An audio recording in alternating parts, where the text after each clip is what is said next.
We're live. Hello, hello. That's hot.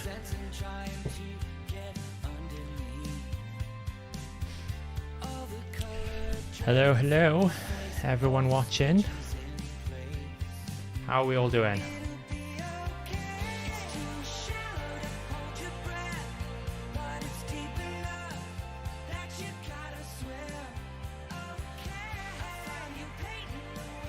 So as my continued efforts to be a proper streamer, we now have a proper music playlist that isn't going to get us copyright claimed, unlike the previous attempt.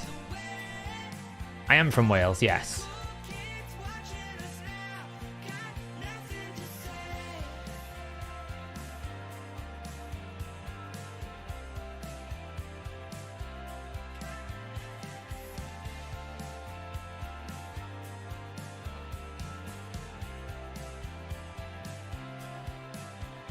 Hello, hello. We'll let everyone get in. How's it going? Hi, YST. Not too bad. How is your day going?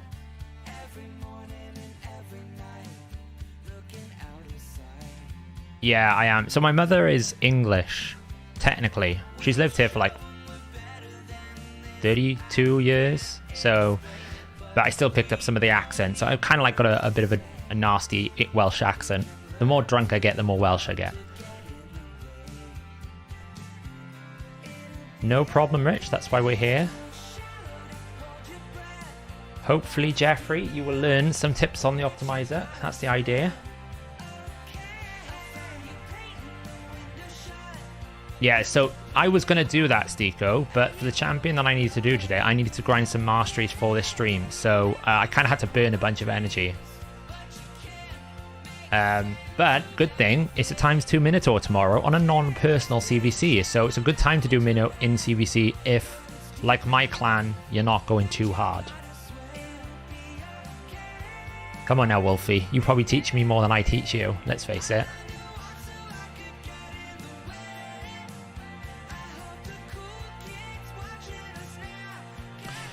So how was everyone's weekend? How did you do with shard summoning, if you did any shard summoning? I don't know if people did. I know a lot of people are saving for like a guaranteed. I kind of pulled my sacreds. It's very disappointing.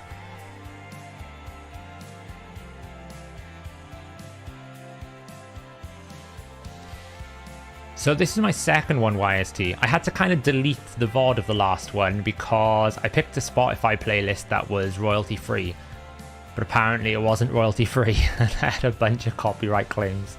So we had to delete that one. But I'm now using that wonderful thing that everyone says is great, which is Soundstripe. So I don't know if audio check, is the music too loud or is it too quiet? I just kind of want it as background noise. I don't want it to be too dominant.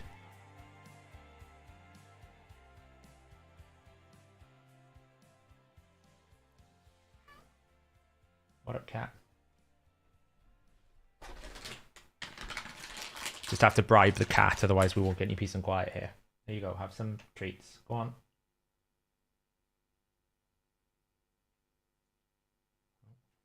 Don't be too decisive. Did I use the code Scratch or Deadwood? Well, Fiction set it up for me, so if Fiction didn't use the code, blame him. But to be fair, he's been doing lots of things today, so... Oh, I'm sure she'll make an appearance soon, Franklin. I'm just... She always likes to come sit next to me when I'm on, like, start a recording and start meowing her head off, so I'm trying to bribe her with some Dentabites. It works a treat. Pun intended. Oh, there she goes. She's had enough now. So, what are we going to be doing today? Today, we're going to be building a new DPS champion for my team. That's the plan. I'm going to let a couple more people jump in before we get started, but the idea is we're going to see if we can break 160 million. I've got a fancy old spreadsheet. Of course I have. That will do some damage predictions. We're going to be looking at a clan boss, a bit of Deadwood Jedi clan boss calculator as well. So if you're kind of looking to how you want to build a DPS champion, how you use the optimizer, how you can utilize the clan boss calculator for different things, we're going to be covering all that today, so it should be a good little educational stream.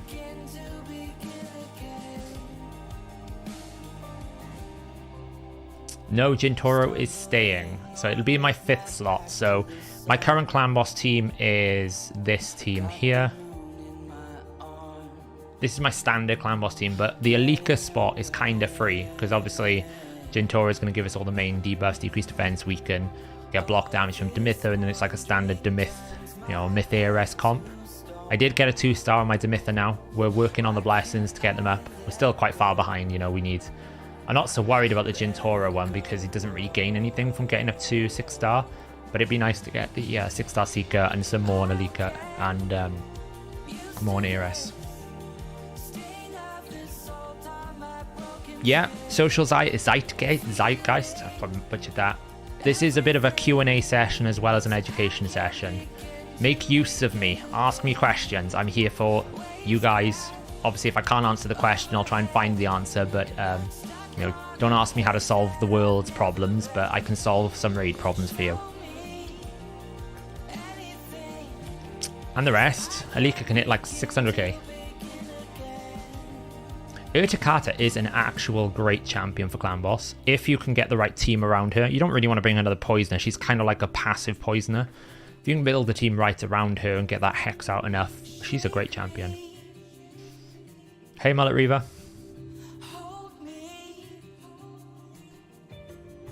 You want to see the gear on my Alika, of course. Let's have a look. Where is Alika? There she is. So she's just in kind of like broken sets. You don't really need Savage and Cruel and everything. The Cruel helps a little bit for Clan Boss because you get a little bit of ignore defense, but you don't need Savage. She's just in hard stats. 6,600, 400 coming from the Blessing, 250% crit damage, 210 speed. Can I solve... Well, one of my clanmates did ask me to pull their soul shards, and I said, I don't really do that, but I'm sending you good vibes, and then he got a really good soul shard pull, so I can only say I'm sending you shard luck, but my shards are terrible. My luck for shards is awful, so maybe you don't want that, to be honest. I have resist on my chest and banner on ultimate death knight, but I still can't get it high enough for spider 25. Not sure how to boost it. You should need around about 350. The other place to pick up resistance, amulets, substat rolls, is a very good place to pick up resistance. If you've got any resist sets, sometimes the bommel, you can get some, like an off piece of the bommel, the fortitude set. But otherwise, it's just getting stats. Yeah, you need like 300 plus, I think, for the spiderlings.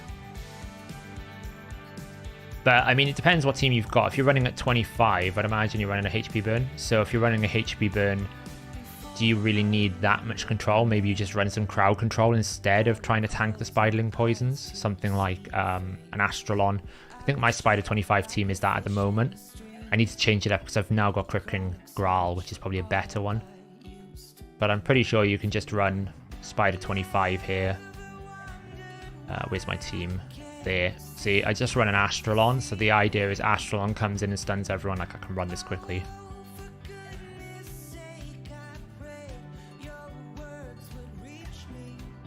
So like on auto here, we'll just basically Heartseeker to start decreasing turn meter. We don't really care about damage. And we're using Astralon stun here to stop the things. Now, probably I'll lose like the Renegade.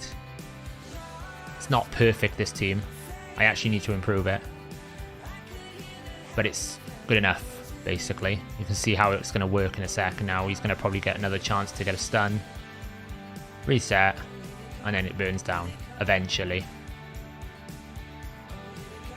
We hope. Always gets a bit nervous around this point. It's not a perfect team, this. I need to improve it big time. There we go. So that's kind of how you do it.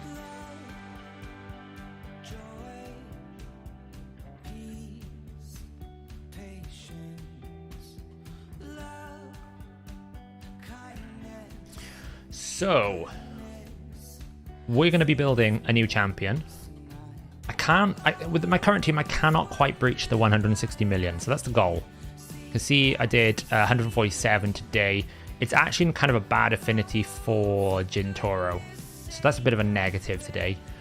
he's going to resist a few more times, but he is 3-1, so hopefully we get some decent uptime on his debuffs.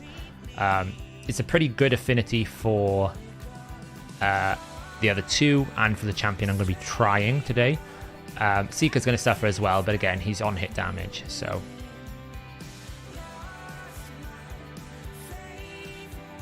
Is there a trick to set up Dig's burn? Does he need a turn meter drop? I think so. Let's take a look. Where is he? Dig. I never remember what his burn...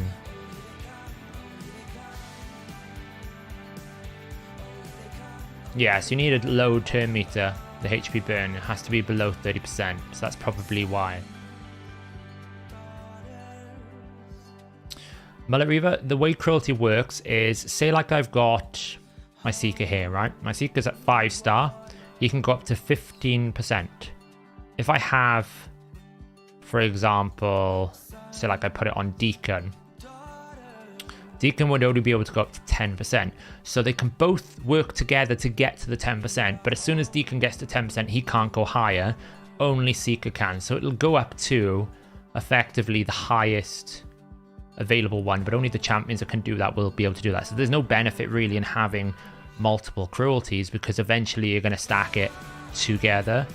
And I think especially for Seeker will basically stack it really quickly. Things like War Master also counts towards this hit, so you don't really need more than one.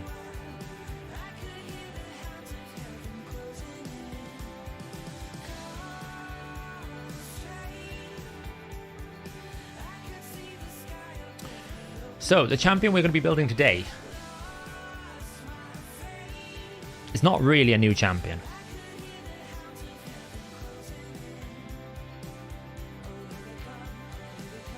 That's how it's coded, Mullet Reaver, yes.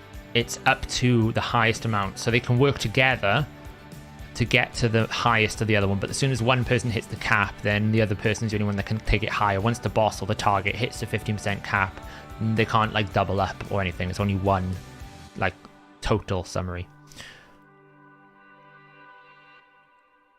Is the video blurry? I'm trying a new view. Is it too small? Are you able to see, or is it just bad view? I'm just checking now. How does it look for everyone? Are you able to see the game okay? I'm just trying. I'm not a professional. This is only the second YouTube stream we've done. It's cool. Okay. I don't know, maybe you need to just change the quality Exobuzz. It should be streaming at like the highest quality. I've got it on like ultra low latency, so...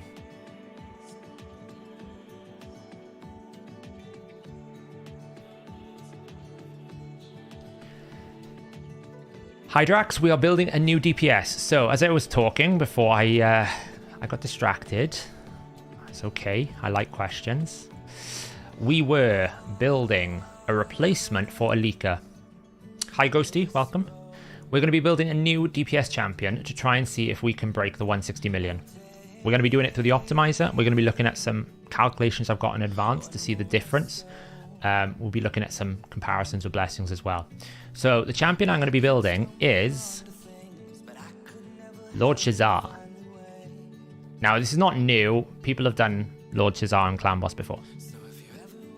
So I'm not sitting here saying, you know, I found something new. However, Lord Shazar, I think, could be more than my Leaker. Why is Lord Shazar good for Clan Boss? Well, it's not really because of the bombs. It's not really because of this ability. It is because of this ability. Attack one enemy 3 times. Each hit increases... each hit has a 15% chance increase per debuff on the target. So if you can sustain 10 debuffs, it's 150% more damage per hit. It's quite insane.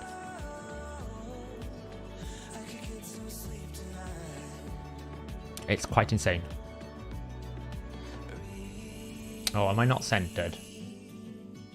Let me adjust that. Hang on. There we go. More centered. Multiplicative or additive? The 15% is additive, and then it's multiplying the total. So if I'm hitting for like 10,000, it multiplies by 15% times however many debuffs, which is 150%. So it's 1.5 or 2.5. Will he be on par with Turvold? I think he beats Turvold. What epic rare champs are good against Duchess? Gembo is okay. Blender, you know, Skull Crown Tenacia is okay. Basically, you want like champions that are going to hit really hard and AoE, I guess, but the passive's annoying. If you have Romanto, it solves every problem. So that's what we're going to do. We're going to abuse this A1. We're actually going to disable pretty much every other skill. And also then we've got Phantom Touch. He's only 1 star. Ideally, I'd like 2 star, even 4 star for the stats, but, you know, he's 1 star. It's better than nothing. So it should be 100,000 times 2.5. So that would be, with some basic math, 100 times 2.5. 250, yes, 250,000.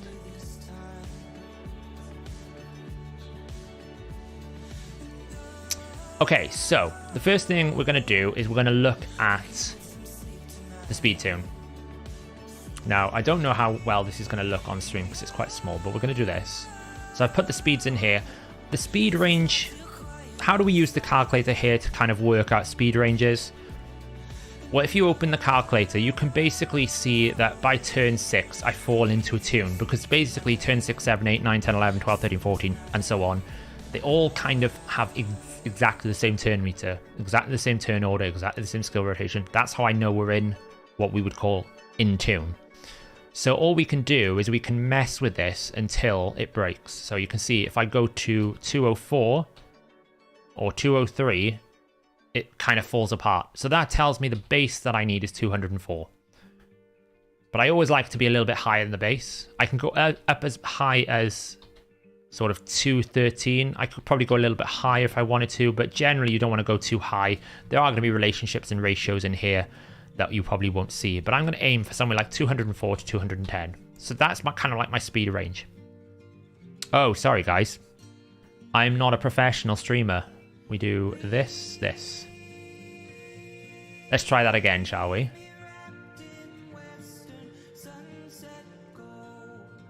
Let's minimize this.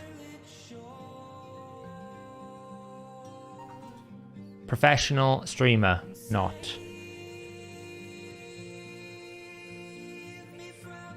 There we go. So, as I was explaining, when you're using the clan boss calculator, I hear some people say to me sometimes, oh, what's the range of things? How do I work it out? You just literally, as rudimentary as like going up and down until you can see it breaks. I know this is where my speed tune falls in. Obviously, figuring out a speed tune, you want to use something like deadwoodjedi.com, some YouTube videos, find the Deadwood Jedi calculator links. It's a lot more complicated to explain how we create these tunes, and I'd probably do that in another stream. But for this stream, this is the team that I've got built. I can see it's fallen into tunes. If I want to know when this is going to break, I can just basically adjust the individual champion speeds, and I can see, okay, look, it's fallen apart. You can't be more. It needs to be at least 204. And as I said, I like to be a little bit higher. You can go up as high as far to see how far it breaks apart. But just keep in mind, sometimes some speed tunes have special relationships. Like in this, there's a special relationship between Jintoro and Seeker to ensure that if a situation arises where on speed debuffs, say like Jintoro resists but Seeker does not, it still stays in tune, because there are little periods of places where they get a bit tight. So we're on Force Affinity here. It doesn't really matter. Their Spirit, we can see we could go all the way down. Again, it's staying in tune. So when we are looking at specific ratios, you can use and click on the clan boss champions here to see where everyone is in their turn meter. So for example, when we fall into tune here, we can see just before Seeker takes his A2, the clan boss is due to take an extra turn, but because he fills everyone's turn meter by sort of 30, then the next ability, it puts Ares close to being able to take a turn, and then the tick rate then forces Ares over. So you can use this click view to basically see, okay, is there any points in time where someone is very close? And that's when you will hear things in the Deadwood Jedi calculator, the community, and that when they talk about speed ratios, what they're talking about is there a situation in any of these calculations where a champion is extremely close to each other to the point where if a certain debuff resists or a certain thing happens, then it will fail. And I think there is a relationship here. I can't exactly remember where it is. It'll be around here somewhere. It's one of these two. So here, for example, you can see they're very close. So if Seeker was to take the speed debuff but Jintoro wasn't, there is a potential opportunity where Jintoro jumps the Q, which then breaks the whole tune. That's why we have those formulas.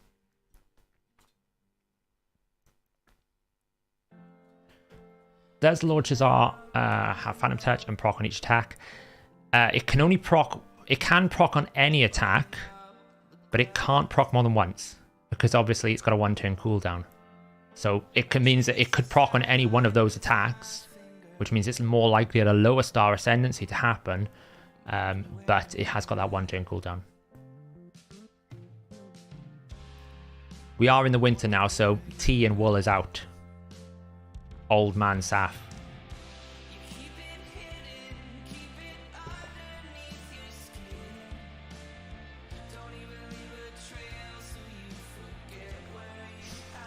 So that's how you kind of use the Deadwood Jedi calculator. So we're going to be looking at a range of around about 204 to 210.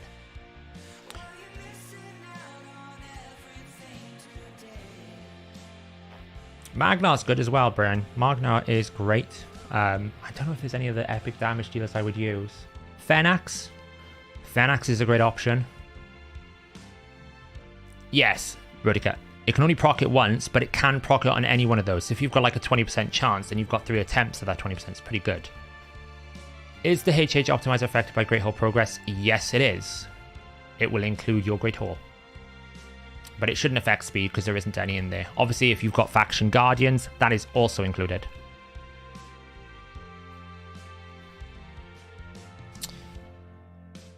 Hey, XVR. Don't worry, this is only the second YouTube stream, so you haven't missed much. 5-star Valkyrie. Oof. Oh yeah, that's the problem, isn't it? Although, I did pull a 2-star Raglan, then pulled a Raglan, so I'm not saying that there is a relationship, but if you happen to get Valkyrie in your next Shard summon, maybe. Maybe. So, that's the plan. We're going to be building Lord Shazar for 204 to 210. And we're going to be looking for damage. So, I've got the extractor open. I've uploaded my latest. I've got a live refresh. Make sure it's all in. Here we go. Cool.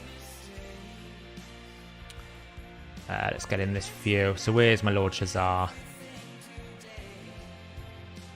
Why can't I see Lord Shazar? There he is. Ghostborn is amazing. No accuracy whatsoever, right? Yeah, we're not getting for any accuracy.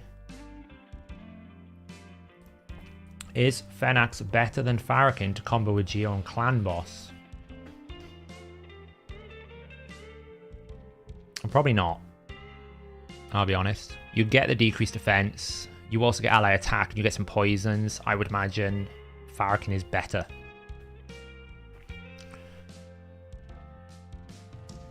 Yeah, that's true. If he... Does Farrakhan do HP burn? I never remember what Farrakhan does. Let's have a look. Beatdown. Brand of Shame. You could, so I would imagine if you disable his A2, it would be okay. Fenax does a hell of a lot of damage though. His A1 is a nasty amount of damage. If you can speed tune it so that you replace the burn with Geo's A3 after you do Brand of Shame, if you speed tune it, then you don't have a problem, right? Because the HP burn will get replaced with obviously his, hopefully, because I think Geo's is 3-turn. So, is Fenax good in Clan Boss? I wouldn't say it's like amazing, but you do get decreased defense with a not 100% chance, but a reasonable good chance. And his A1 hits like his A1 is monstrous. I mean, my Fenax is up there with some of my best damage dealers. You know, we're talking 174,000 hit against a target with 2,000 defense. So if we were putting that against the Clan Boss, and we had it like boss, 250, 1,520 defense. You know, we're talking a 400,000 attack with War Master. We put increased attack on it, 549,000 attack on Clan Boss. He hits really hard. Really, really hard. And that's not if I don't include like extra stats here. Not all these buffs are being counted. If I put an attacker on here of 29, boost that damage up even more. It is nasty. This ability here is really good as well. 60% chance of placing decreased defense. It's not terrible, and it hits really hard. You can turn off the A2, you don't need that, and just A1. Double hit every single time. It would probably... It's up there with Alika damage. I don't think it's as good as Alika's damage, but it's close. Let's have a look what my Alika does. Champion, skills, battle. Yeah, so Alika's about 3. It actually might hit harder. 330,000. He could hit harder. Never really tried it, to be honest.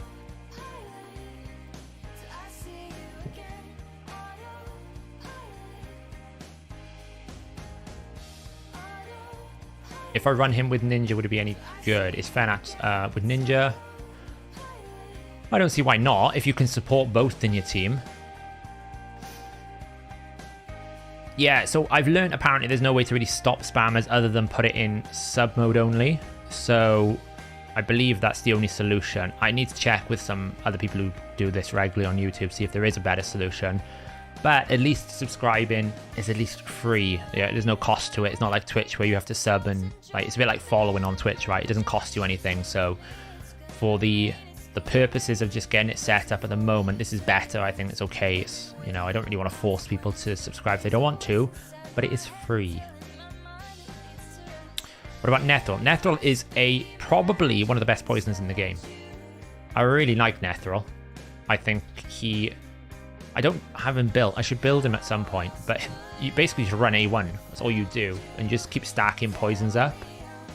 He's probably one of the best poisoners in the game for it.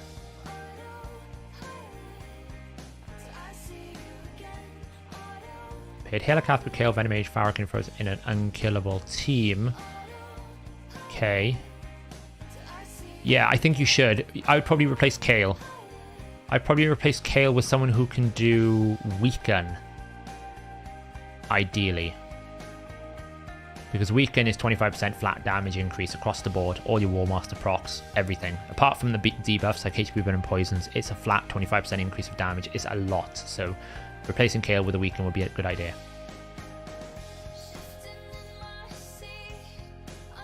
Who is better in a Myth-Fu comp, Turvold or Val? Universally Turvold because he's Void. Individually Val, probably because of his passive. And I don't think you can get as many buffs as you need on Turvold. It would be close though. They would be very much on par. But I think it's easier to run Val because you don't need to actually have a very niche setup with his buffs. So we're going to run Lord Shazar. And when you're optimizing a champion, this is kind of like where you'd start. You'd find your champion, get into this situation, and it will have this button here.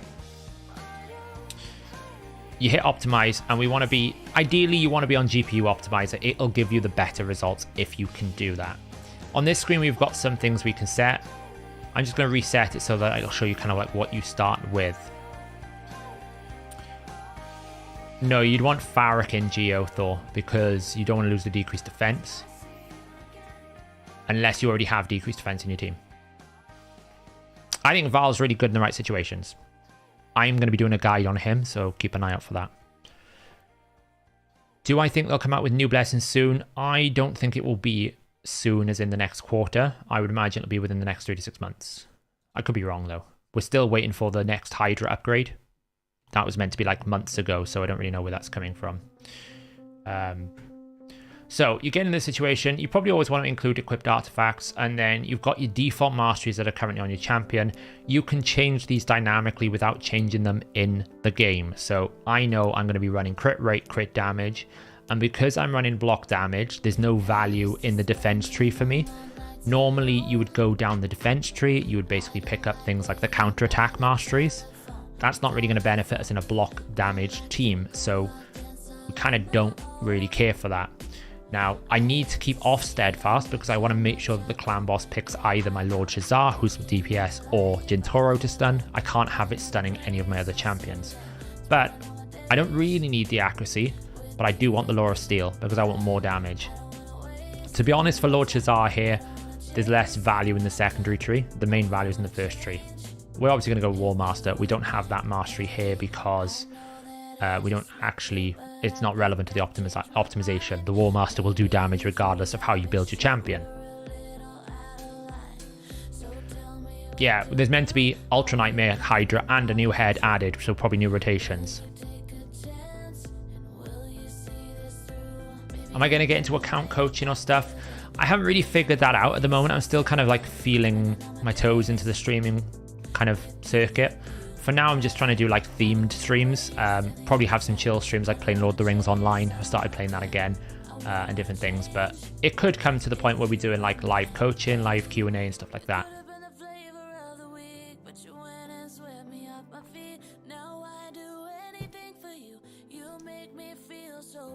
You could go for the counterattack one, Ghosty, but I think it's like a 1.76 average. So if you think of every amount, you can only stun 16 times.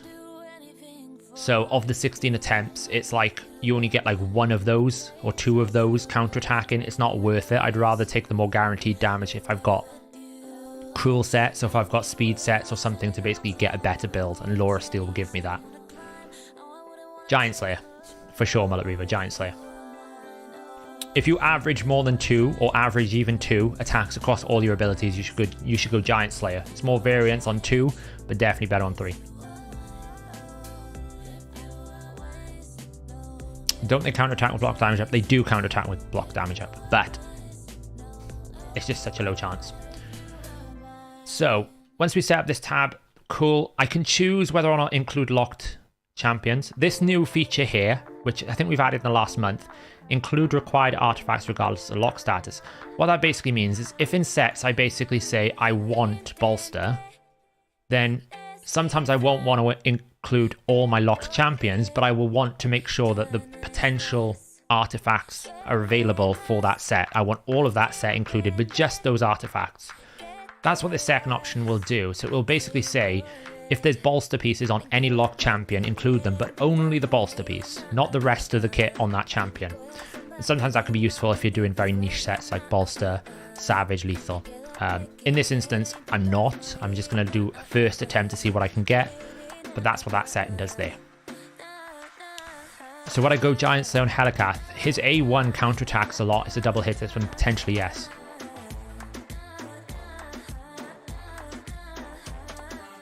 Yeah, Mullet Reaver, yeah, I say War Master, I mean Giant Slayer. So we're going to build this tab here. Now setting your battle tab is very important when we do damage optimization, which is what we're doing here. You get 3 goals on GPU: balanced, damage, and survivability. In most scenarios, you will go damage because the idea is if I'm building a champion, either I don't want them to do damage, therefore I want them to live, or I'm building a very difficult build where I need lots of different stats, then I go balanced. But if I want a champion to deal damage, even if I need things like minimum accuracy, minimum speed, even if I need minimum HP sometimes, but the goal is I want them to do damage, you pick damaged. And you always kind of want to pick a skill, especially if it's a champion that has a diverse sort of damage point. So someone like Cold Heart can do damage based on attack or enemy max HP. If you do highest overall, it's going to try and balance it, and it's not going to give you good results. You're going to want to pick a skill. Either you want to focus purely on that Heart Seeker critical damage, or you want to focus on the attack based. I think that's quite important to do, especially like someone Baron, for example. The fact his A4 now ignores 50% defense is a massive, massive impact on his damage ability. So we're going to pick A1 because that's the skill we're going to use. We're going to say we're going to have increased attack on all the time. We're going to pick boss because we're going to hit that damage, and we're going to do 250. Now we've added target level in here because of Crushing Rend. So if this champion had Crushing Rend, if you put target level here, it's going to calculate the defense number based on the fact that you're ignoring some parts of that champion's defense based on their level. So that's why target level exists. And we're going to do 1520. We're just going to put a couple of zeros because we know the boss has got unlimited HP. And we're going to do these 2 debuffs. Now, if you notice down here, I don't know if I can zoom in to see it, this number is going to change whenever I do anything. So the skills tab is live, dynamically updating constantly. It is constantly changing based on what I'm telling it to do. So I'm asking it to basically assess damage of a target that I'm going to be hitting with 1520. Now, one thing we haven't got yet is cruelty. Cruelty obviously is a big thing here. My team is going to have a 5-star cruelty, and we need to reduce the target's defense here down even further. And the way cruelty works is it does it before anything happens. So if the target has got 1500 defense and we can reduce it by 15%, we need to take 15% off that 1520 before we do anything here. So we're going to do that. That should leave us with 15 is 85, 1292. And that does change things. The defense number is very important because that's how the optimizer is going to determine, do I need to take lethal, or do I need to take cruel, or do I just need stats? Yeah, of course, on the website, if you go to here, let's just load this up. When you go into the website, there's a raid stages tool here. Free members, you don't have to pay for this, it's totally free. You can pick any part of the game and it will give you the stats you need for this. I think I'm zoomed in here. There we go. You can pick any part of this. So if I want to know what the new Iron Twins have at stage 15, awesome, it tells me there. Hey Carnifex.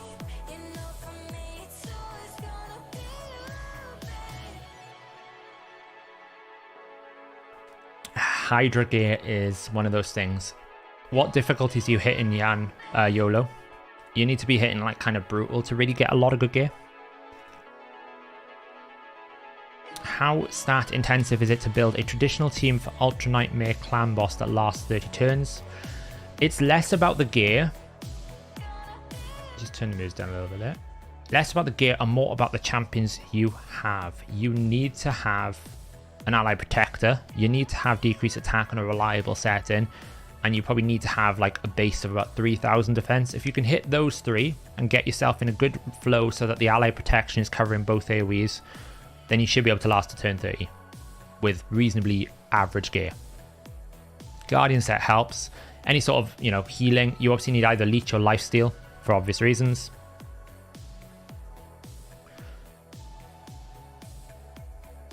But yeah, so you don't really, it's not as stat intensive as people would think. I think it's more about the champions you have. You need an ally protector. That makes such a big difference in Clan Boss for traditional. You have a stone skin, 236 crit damage, 5.2 attack with just hitting normal. Normal actually technically has the best quality of gear drops. It just doesn't have the best quantity. So you get better odds from normal chests than you do from hard. And brutal, you just have more from hard and brutal in terms of like roll percentages. Taragi is a perfect Clan Boss champion. Poisons, decreased attack, and ally protection with shield. It is like, he's bonkers. He's so good for an epic. So we've built the battle stats there. Next thing, we've set all these out. The HP doesn't really matter so much unless you're using an enemy max HP. We've got these different things here like prioritize defensive stats after hitting 10% of the target's HP. That really is for Hydra. So you can basically do this, and then if you're using like a Husk or a Royal Guard, you can press this button here, and what it will do is it will calculate how much damage or crit damage do I need to hit that 10% mark based on the target settings I've put in here. Then once I've hit that mark, start looking for builds with more HP and more defense. So I'm going tanky after the fact that I've hit my goal. It's really good for building your Husks and Royal Guards in that kind of setting for enemy max HP. How does this sound as an alternate Clan Boss team? Iron Brago, Sandlashed, Ultimate Death Knight, Frozen Banshee, Razin. So your increased defense is coming from Brago. Sandlashed is a extend. Ultimate Death Knight is doing decreased attack. I don't think you need Ultimate Death Knight with Iron Brago. I think you can probably substitute Ultimate Death Knight out and bring a better champion in potentially for that position. I don't really see what Ultimate Death Knight is bringing you, because I'm pretty sure Iron Brago can maintain decreased attack. Yeah, but the shield and heals is really, really minor. Like, really poor. Like, I would never rely on his heals. I'd rely much more on Leech.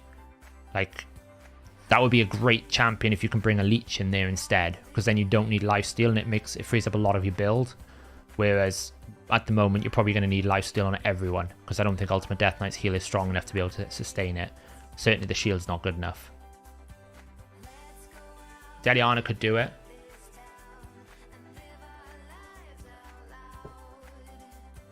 But that's what I would say. If you find a better replacement for Ultimate Death Knight, someone who's got like decreased attack as a backup, but also Leech, just so you don't need lifesteal. So yeah, so this thing here is really good for Hydra, really good for Royal Guard. Anyone who's like, you know, a Krizia won't matter here. We still need to optimize for a Krizia. How you need to build a stun target. I've got Demithon setting up a relevant champion, but I have a hard time understanding it. Yes, if you hang around Adrian for a little bit longer, I will explain how I push in my team the stun target, because it's important for my team how to do it. I'll probably jump back to that in a second once we've finished optimizing Lord Shazar, but I will go through how you can almost force the clan boss in my team specifically to stun a target. So, next thing, stats. Stats, this is where a lot of people struggle with the optimizer. They will do things like, well, I need 200 here, I need this, I need that. Give me more numbers here. And what you're actually doing is just making it really, really complicated for the clan boss. When, to be honest, the only thing that matters is minimums. The clan boss, the optimizer here is going to try and find the best build for your minimum requirements.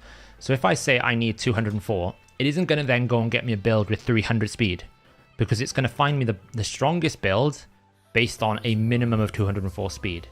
So I can basically say I want 205 speed minimum. If I need accuracy, I can say give me 220 for clan boss. I don't. But if I did, I would. And that's how you get away with this. You don't need to use the maximums, to be honest. They just make it more complicated. I'm in damage mode, so I don't need to tell it how much attack and crit damage to give me. It's going to work that out for me. If I want to be a little bit tanky, I can obviously say give me the best damage ability with 3,200 defense if I wanted it. But I don't care about that here either, because block damage is going to take that for me. All I need is the speed. Crit rate is automatically calculated at 100%. If your skills have inbuilt crit rate, it automatically calculates this down. If I was to say I'm going to be getting a crit rate buff, if I was to say crit rate here, then this would be now down to 70% as well. It's intelligent enough to know that. Obviously in my build here, I'm not going to be getting crit rate, so we're not going to do that.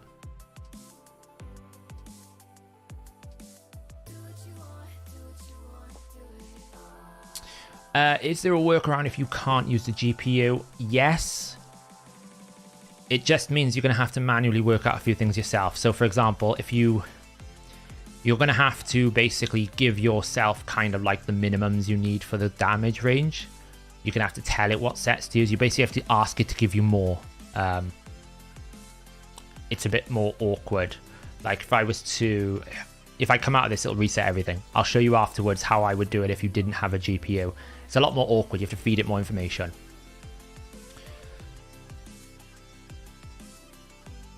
Well, this is the nose. Actually, you should use Glyphs here. It's really important, and I'll show you that now in a second. It will pre-calculate crit rate if you prioritize the extra crit rate skill. Correct. If your champion is like, who's the one that has built in? Cold Heart, it will consider this doesn't need to be 100%, it needs to be 70%. If I then give it crit rate buff, it'll go 70% minus 30%, so I need 40%, because you're telling it I'm going to have a crit rate buff, so I don't need 30% more. I just need whatever the crit rate cap is, 100 minus 30.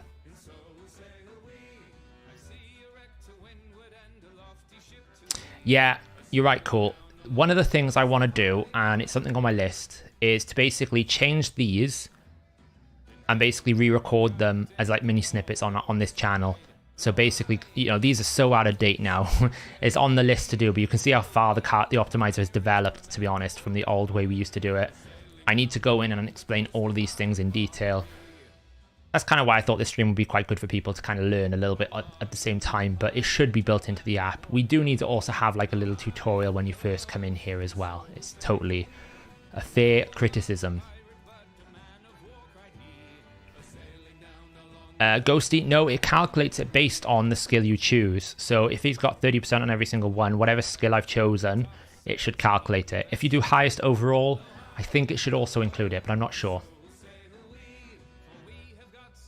Yeah, I got pirate tunes in this playlist. I found it. I thought, you know, that would be quite cool. The Coast of High Barbary, apparently. I'm using Soundstripe, so I have no idea the quality of the audio, but it should be quite fun.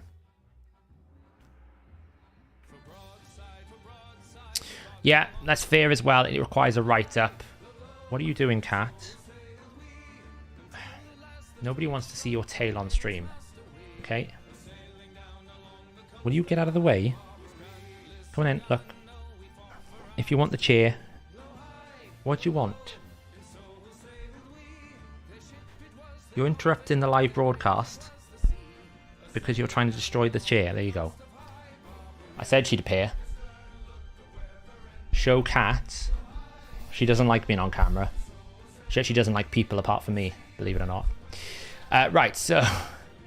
Yeah, exactly. I get pushed out of my chair. I know, I should just make a live... The thing is, she has like 3 places to sleep, yet she pushes me off my own chair. It's really frustrating. Right, so that's the stats tab. It's really simple for Lord Shazar. 205 speed, great. Slots. We'll have some options here if this is a really slow optimization. You can speed it up by basically going, look, I know I'm going to want attack percentage. I don't want accuracy. I know I'm going to want either attack percentage, boots, or speed. I know I'm going to want attack percentage here, and I can choose whether I want to keep these open. I want probably crit damage if I'm being honest, but I'll leave it open. He's attack based. I only want attack rings. I only want crit damage amulets. And I only want attack. So what you do by doing this is you eliminate a bunch of artifacts that are not relevant. Even though it would never get picked, the optimizer still has to assess your builds, and it will include all these. It will slow it down. So you can speed that up by basically just taking out all of those if you want to. If you find that your builds are too fast, this is one tip to speed it up. What is the best artifacts for Royal Guard for Clan Boss? Just stats. I would say stats is more important for Clan Boss than artifacts. Unless you're in a traditional team. If you're in a traditional Clan Boss team, then you need to have some form of healing. If you don't have Leech on the target, you need Lifesteal or Bloodthirst.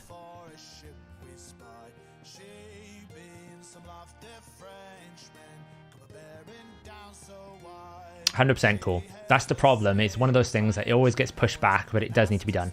We do have like a good troubleshooting guide, but that's not an instruction manual. So it's like a balance.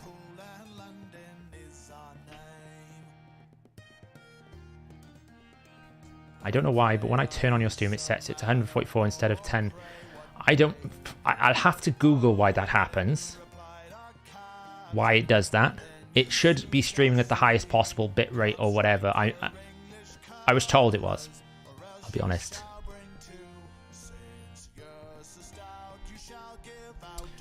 I only forged Bloodthirst for the mission.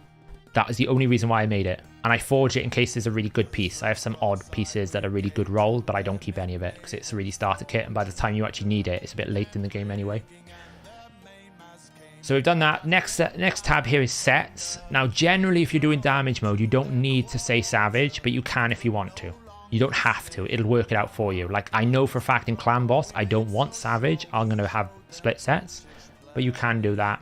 Accessory sets, if you require any Bloodthirst for any speed tunes, you can do that as well. Now, the most important tab whenever you do any damage optimization these days is Glyph, especially speed tuning. Speed tuning is very important. Why? Because assuming I can Glyph +4 could completely change the builds available to me. I could be excluding a build because it's 2 speed below my minimum, but if I was to say, well, I'm probably going to Glyph to +4, that could then bring that build into contention, or a build that was even lower down into contention as well. So obviously it depends on how many Glyphs you have, what you have available to you. Here, I always like to do 5% for a percentage Glyph because that's like the maximum, give or take, for a rank 5. And then if I've got a lot of rank 5 or rank 4s, I'll do either a +4 or +3. somewhere in these regions. I'm going to do a +4 here. I want a really high build, and you can choose the attack here. You might wonder why these things are in odd order. These are actually the only possible available substat rolls you can get. So the way that the glyphs roll in different ranks, you can get 11, 12. You can never get a +13 on a flat stat attack, or +18 or +16. It's just we've calculated these from knowing the code.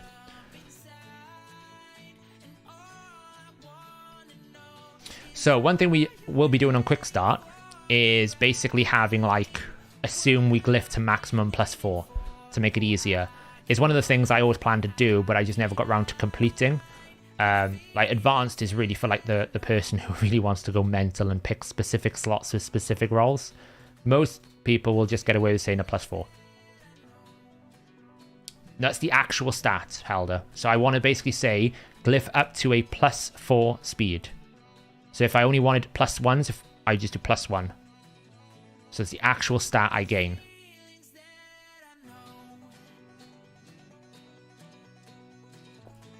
I can do some cool stuff, like I can basically say, assume I don't glyph other things here or rarities. To be honest, we put those in case people wanted to do it, but I think the easiest way to explain this is pick what you're comfortable glyphing up to. If you've got a lot of rank 5s, +4 is good. If you haven't, then a +3 is what I would recommend you do. But never, what you want to be careful of is you don't like ask it to optimize to a number you cannot achieve. That was the main challenge we had with glyphs, is trying to make it so that it gave you a realistic outcome. We didn't want to just say, you know, assume I'm going to max out every +4, because if you get really unlucky and you run out of +4s, your build doesn't work then. If I select a minimum speed or accuracy but put +4 or +accuracy, will it only select builds using glyphs, or will it choose to build, say, a +1 it fits into the minimums? So the way that it works is, say like, I wonder if this guy's got some glyphs here. Yeah, so for example, looking at these boots here, it's got a 44 accuracy +10. So I've glyphed that to +10. If I was to say I want to glyph to +6, it's not going to do anything to that boot. It will probably still include that boot because of the level. It will just assume it at +10.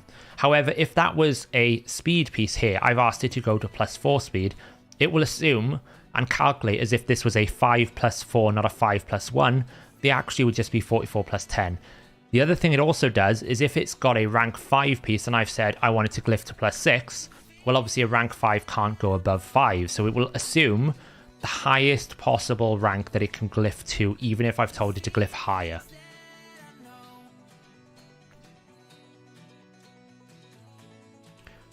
So that's how it works.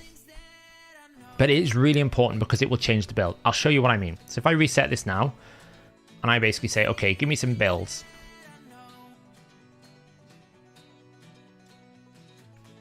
So we're going to get some basic damage builds here.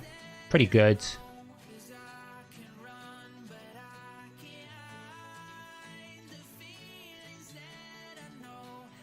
I don't know if I can change it here. Oh, I can't change it when it's live. I'll be honest, I'm a novice with latency, so I'll probably try low latency next time. I thought turn on ultra low because it sounded better than low.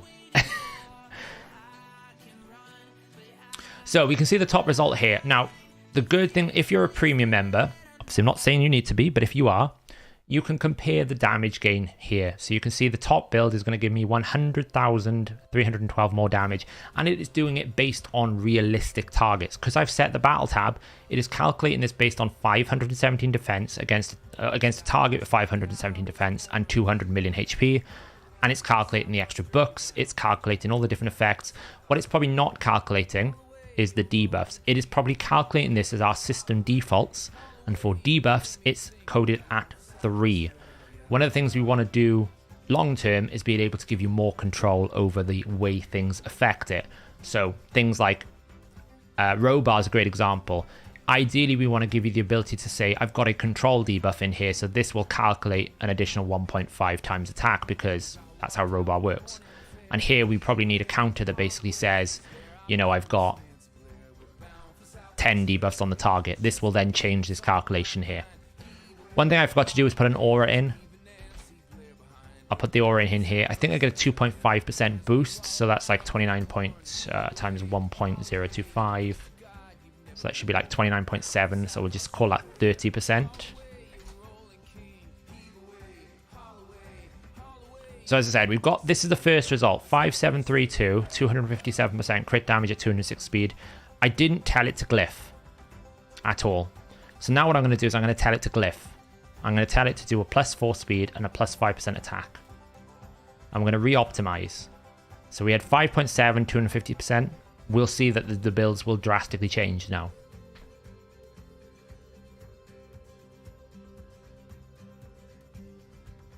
You can see how quick it should be. This is how fast it should be. If it's taking you more than 5 minutes, you need to you need to adjust your build because it's basically not optimized. So by putting Glyphs, I've managed to get 4,000 more damage in here. Now it could be it's recommending the same build. Now it's asking me to put Bolster. I'm probably going to tell it not to include Bolster because I want to keep the Bolster sets to build an actual Bolster set. And all we can do there is we can basically say take Bolster out completely. What I'm also going to do is I'm going to tell it I want to include artifacts locked on certain champions, and I'm going to tell it I don't want to include 102. 102 is where I put all my good champions. So if I've got some rubbish champions lying around with gear that I don't use, it will include those abilities.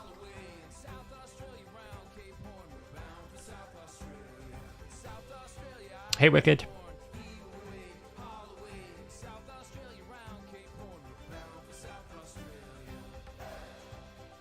So now that we've done those changes, we've included more artifacts in the pool. We're up to 116,000. And you'll see the way that damage mode works is it's optimizing from 1 to 10 the best builds it can possibly find. So really the top one is the highest damage build. Sometimes you might choose a secondary build if you don't have to swap as much.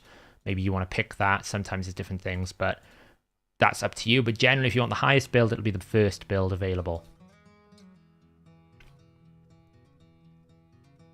What's the difference between the two lock options? So if you have gone into here and you've gone into account settings and you have turned on advanced locking, this will give you access to tiered locking. And what this basically means is I can lock a champion based on a tiering system. How you choose to use this 1 to 5 stars up to you. I personally will put my best in 1, my second best in 2. We are going to be bringing team locking, hopefully, in the next couple of months, where you can basically say, that's my clan boss team, lock every champion on that because they're a clan boss team, and then be able to exclude champions based on teams. But for the time being, this just gives you more control and flexibility, so you can pick champions. Sometimes you don't want to include any locked, sometimes you're willing to take out some of your lesser champions for the sake of a better champion build. That's the difference. If you don't have that on, it's just basically include locked or don't include locked. Is there a way to tell the optimizer to choose either set? No, we have had that request a lot. We are going to look at it at some point. The only problem is the optimizer is kind of coded to basically say, I need this set, or I need a quantity of this set. It's not really coded in a way to basically say it can be this set or another set. So it's basically a hell of a lot of work where all you can really do is just swap it. Optimize one, swap it around, optimize another. But there is a subset of sets that you do need. Like, I don't care which divine set, just give me one. Or I don't care whether it's lethal savage, just give me one of them. So it's something we're going to look at. No problem. So this middle one here is basically, if I was to include a set here, and I didn't want to include my locked artifacts on my champions, then if I press that, it will basically mean that any artifact in the required set is included in the pool. So it's an option to basically bypass individual champion locking so that I get the best possible build using that specific set. It doesn't take into account the gear that hasn't been rolled up yet, right? No, that's why I always recommend to people roll to at least 8. 12 ideally. Normally the optimizer, if it gets to sort of rank 12, will have a pretty good idea of how good the piece is. If you leave all your gear on 0 or 4, it's never going to really work out for you. There's no way for the optimizer to know which stats. Like even here, if I look at some of the artifacts, when it's at like level 12, it's going to try and predict on the rating like the optimal roll. So for example, if I had, say, where is a piece here? So like this 12 piece here is probably going to pick like the highest weighted artifact. So that's probably speed. So it's only very strong if it rolls speed, right? But if it doesn't roll speed, it changes again. So it can't really know what stats you haven't rolled. It's impossible. It's just too variable. So you should always roll it to at least 12 or 8 in my opinion. Yeah, you need to like a good, like if you look at my inventory of gear here, you'll see everything's either 12 or 8. Because at 12 or 8, the optimizer is a pretty good idea of knowing which pieces to use. 12 is better than 8. I should roll up a lot of mine there, but I've got a limited silver pool. But everything I've got here is either 16, 12, or 8. I don't have any pieces sitting unrolled. What I should probably do is check if I've got any unrolled banners before I do this. Primary stat, attack, substats, attack percentage, or let's have a look. See, I do have some, no, I don't have any unrolled there, great.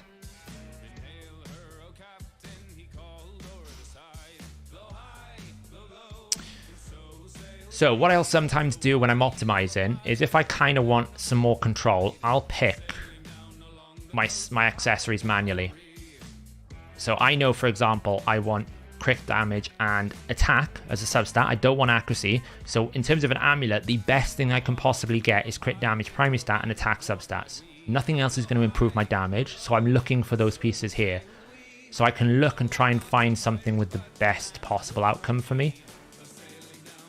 And it doesn't look like I've got anything particular. This one would probably be better, I think, than this one because there's no attack. Now, ideally, I'd go revenge.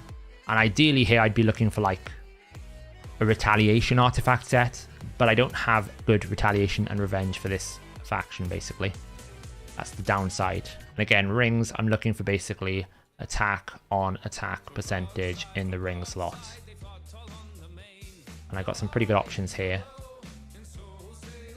Again, all these 8 should really be rolled up to 12 to see if it double rolls, because if this double rolls attack percentage, it's going to be better than this ring.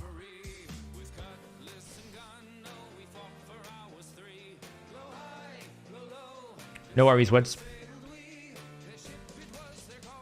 Can you talk about optimizing while ignoring a slot? I've tried it, not really had it work before. What do you mean, Wilkers? By ignoring a slot? Do you mean like pre-selecting the artifact, then tell it not to optimize that? So one thing I'm quickly going to do is just swap back into the game a second. And I just want to check my inventory to see if I've got any demon spawn accessories that I haven't pulled out. Because I have a habit of leaving a bunch in here. Don't basically, yeah, my inbox is terrible. I need to do a gear cleanse. Don't shame me. I'm aware. What is the icon for demon spawn? There's all my bolster stuff that I need to process at some point. Night revs, orcs, no. There's a possibility I've pulled all the demon spawn out.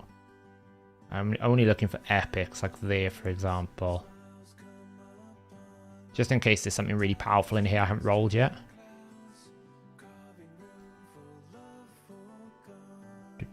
Look at all this stuff I need to process. That's Night Revenants.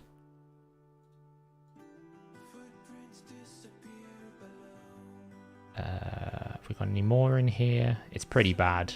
I know, it's shameful.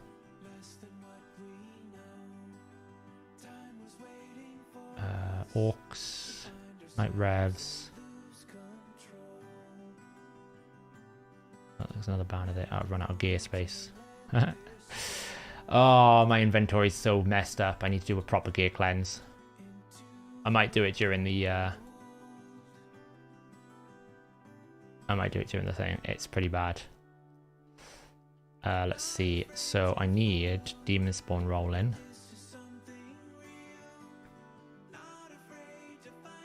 That's actually a bad banner. Don't really want that. I know I've got so much I need to process. The problem I have is silver. It costs me silver to gear cleanse, and I don't actually have enough silver to roll everything because I run out of silver by the time I get there. See, like there, I'll sell that. Banners are not so bad, but it just costs so much to process all this stuff. So I'll go through and I'll cleanse. I've been cleansing during every single artifact enhancement, trying to double dip. And I basically finished the entire artifact enhancement process in about 60 artifacts the other day. I'm paranoid about my gear cleansing. I feel like if someone else does it, they're going to sell an artifact I actually might want. A lot of this just needs clearing out. I don't really keep any banners that don't have speed unless they roll a lot of primary stat. Hi from Texas. Welcome. Lone Star State. In the house. Do a live video for the gear cleanse, please. Oh. I should probably do a video recording tomorrow doing the entire artifact enhancement. Like this piece here, I'd probably keep it because it's double rolled. If it triple rolls, I'm not going to roll it because I haven't got that much silver and I need silver to build my Demon Spawn champion here. Like, that's a terrible piece. I'll sell a few of these. You'd be surprised how many people actually need some advice and guidance on what to sell. Because it's very difficult, especially when you're in the mid game. Coming into late game, like for me, it's really easy. If a banner is something like accuracy and it doesn't double roll speed, I sell it. If a banner is like attack and it doesn't have attack percentage and speed, I sell it. It's so much easier for me in the end game.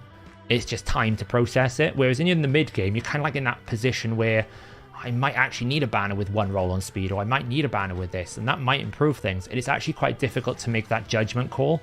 And sometimes you need like the confirmation with someone on a video kind of going, yeah, you should definitely do this at this point.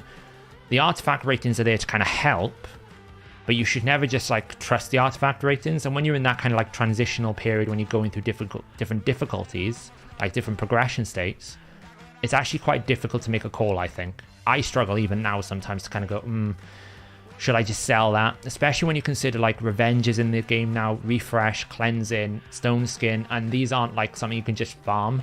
They require a level of, you know, you need to earn them. Like I've got revenge gear in here. Like I probably should sell that normally, but because it's revenge, I question, should I keep it? Because I don't have an awful lot of revenge for that faction.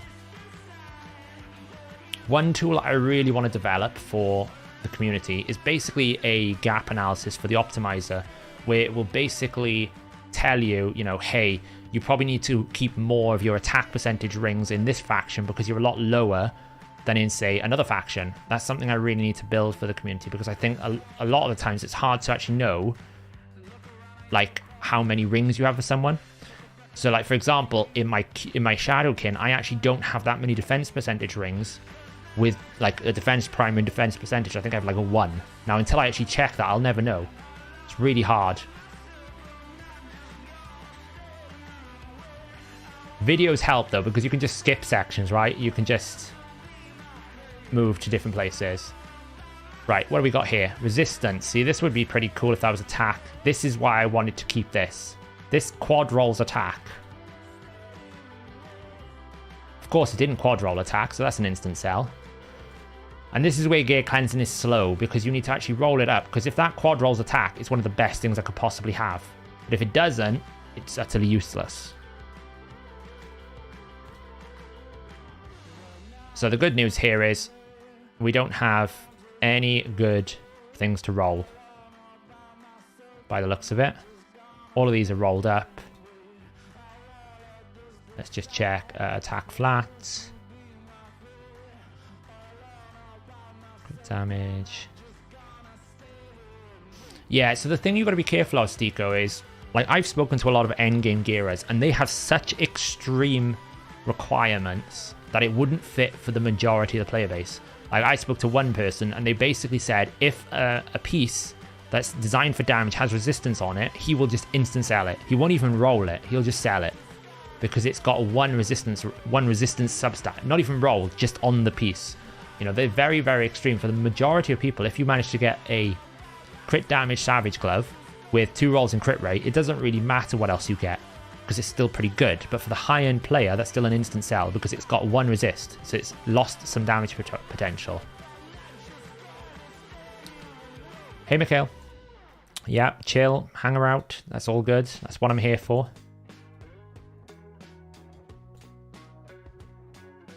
Right, so last check. Have we got any attack and attack percentage rings?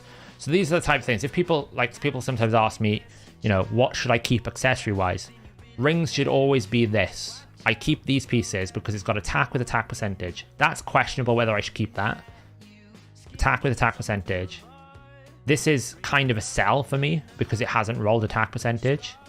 But you can see what I'm doing. I'm looking for primary stat matching substat. If I have a ring that is basically...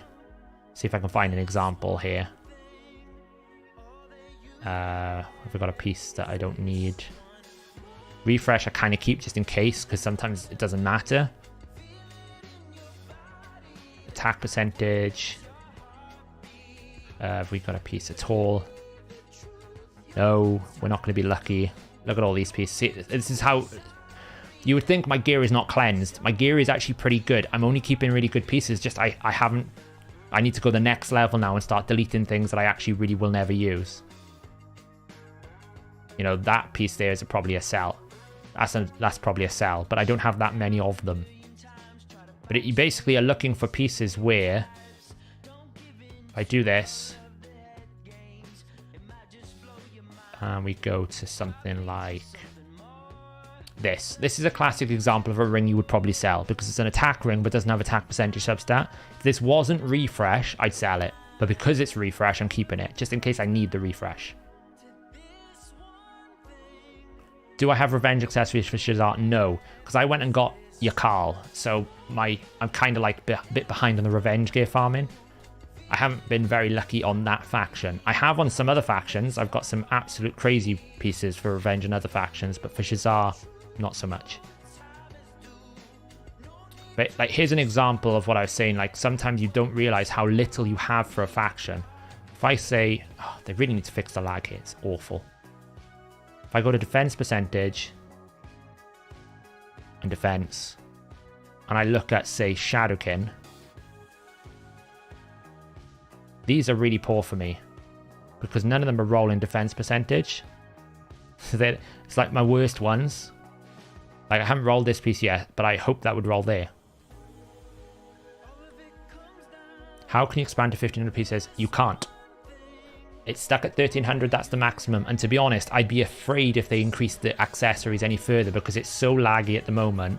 It'd be awful. Yeah, probably. That's what I'm saying. If it got any more than 1300, it would be a big problem. Does running campaign with ×2 at speed give you ×2 account? No, it does not. I believe it is a completely separate account boost. I don't think you get any extra from ×2.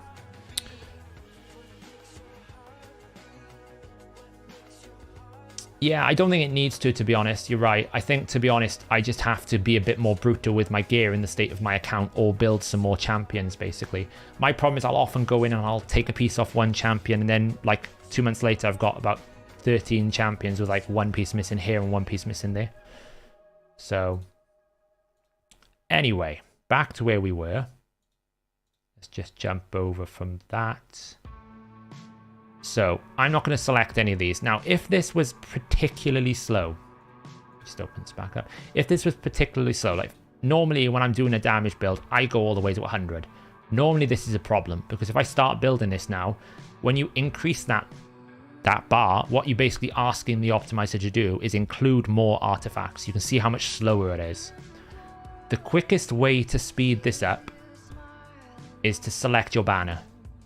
Now, I know in this situation, I only want attack damage. So ideally, I want it with percentage. And I know I need about 204 speed. So I can either pick one with a lot of speed and order this by speed. And that will tell me this is my fastest piece, but it's probably not my highest damage piece. Or I can choose, say, something like this piece, which has a bit more damage, but a little bit less speed. If I pick one of these pieces, I'm going to pick this one and then go into slots and I say take the banner off. This will be a lot faster now. It was doing it around about 8 minutes. This should be majorly faster. And the reason why that is because banner has speed. So when you tell it I need a speed requirement, it's now got to do a 7th configuration. It's a bit like the clan boss chest. The reason why Ultra Nightmare is so much better is because you get an extra loot box, effectively. Here, you've got to basically include speed, and it basically like quadruples, whatever the right word is, the amount of possible builds, which is why it takes so long. But because I know what stats I need, I can almost pick attack or accuracy. You know, if I need 500 accuracy, I'm going to need an accuracy banner. If I need 500 resistance, I'm going to need a resist banner. You can pick what you know you're probably going to want to use. Yeah, if you're getting long build times, the best and the easiest way to do it, pick a banner. It will chop it down by about like 80%, 70%. So we're getting 105,000 here using that. Now, I'm pretty sure if I swap here, when I select artifacts here, I'm not actually changing in-game. I'm changing it within the optimizer. The only time this gets overridden, if you live refresh or if you re-upload to website. So as long as you don't do that, it will cache on the optimizer what you select. So I can swap between the banners to see which one's going to yield me better builds. I can basically optimize my optimizer, for a better word. I've been trying to keep one really strong attack with accuracy amulet, taunting. I don't keep more than 1 or 2 per faction because there's not normally many bombers. I really should check the factions that don't have a bomber, but then in the back of my mind I'm thinking, what if they release a Gaius for, I don't know, Ogrin tribes, or what if they release a Gaius for the Sacred Order? Then I need a Sacred Order amulet attack. So I'd rather have one attack with lots of accuracy, because if you're a bomber you need attack, accuracy, that's all you need. I try to keep one per faction.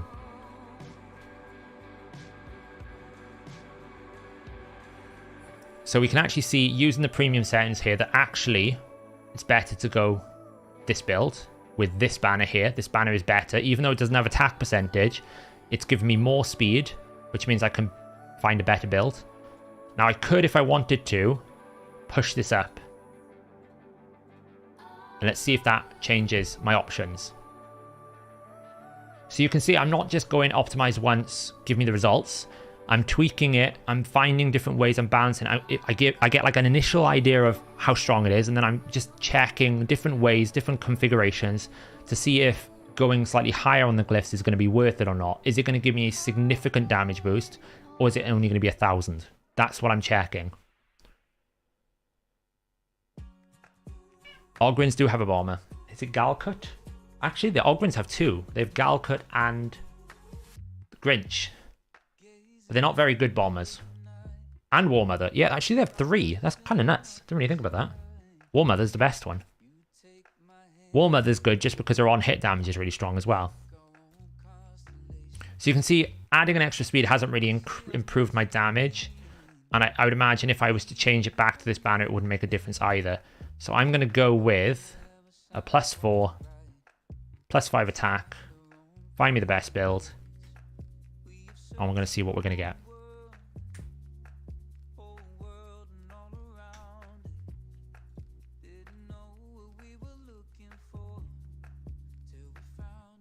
Yeah, War Mother's really good. I have her. I actually need to build her and mess around with her. I should try and Bommel build, but I've built one of the OG Bommel teams with high resistance, and I feel like I don't want to lose it with Whirling and Vizier.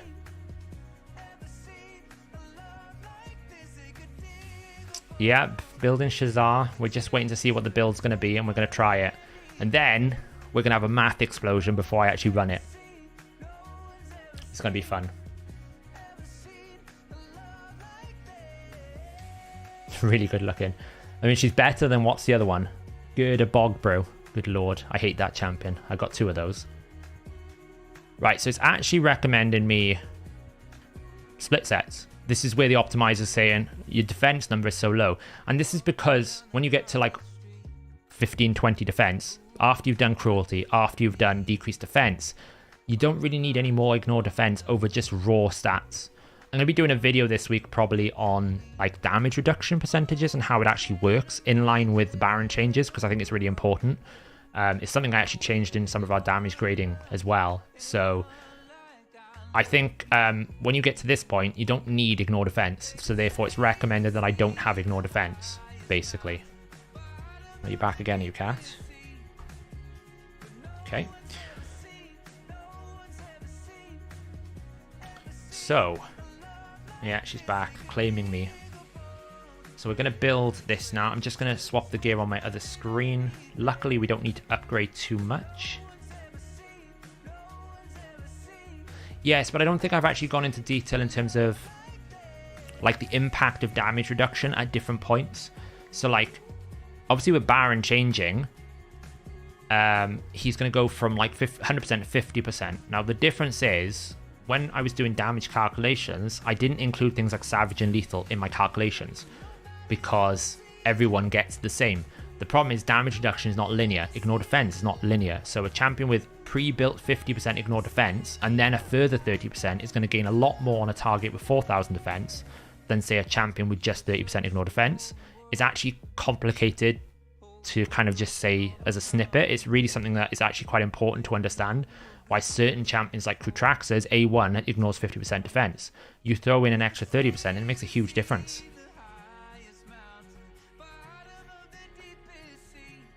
Do you know where the damage reduction from faultless defense falls into the damage calculation? It seems like it reduces the raw damage rather than after all mitigation. I haven't tested it yet. When I do the spotlight on it, I will, because my calculation assumes that it's going to be able to reduce like affinity clan boss by quite a lot, by a significant amount. I would have thought it would have done it afterwards, a bit like Strengthen does. Strengthen just reduces outgoing damage by 25%, but it could be before. The cat's name is called Tinks. I got it from a home. It was named more like a Teletubby, but I changed it slightly.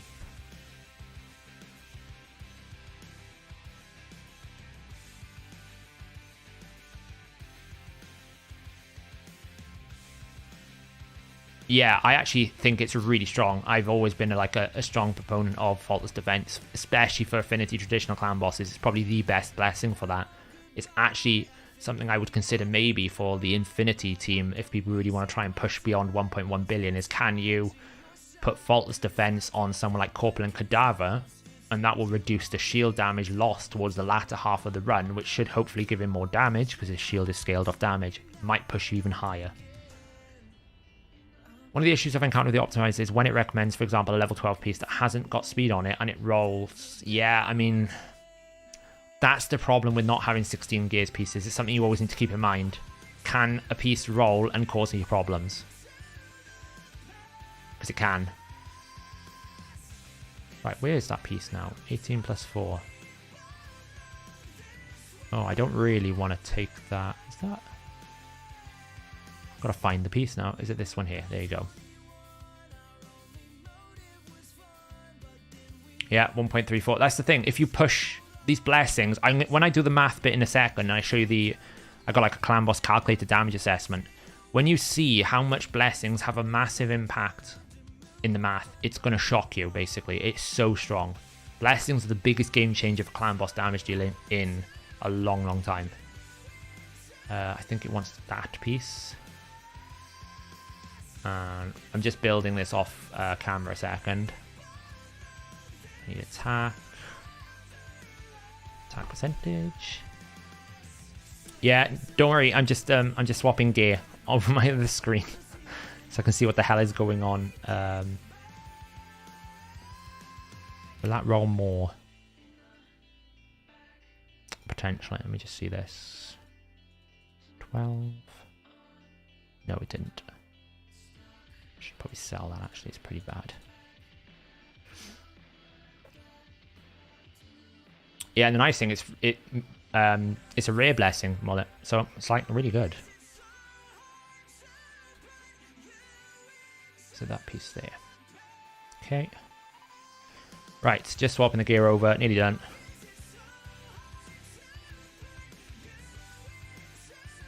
It's attack percentage with speed.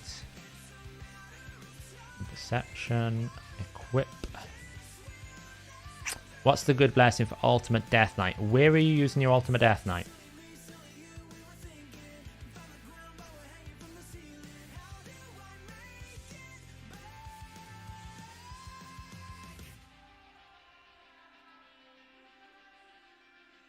Attack percentage, that's on Ogren Jailer.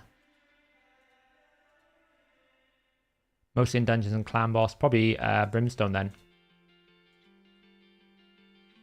If you haven't already got Brimstone, Brimstone.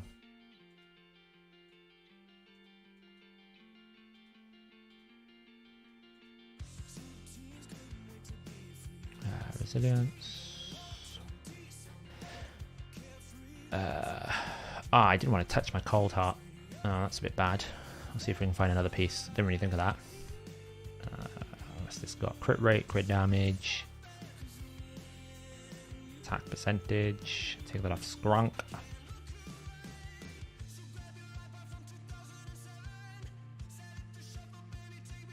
Yeah, 222 mil up to 160.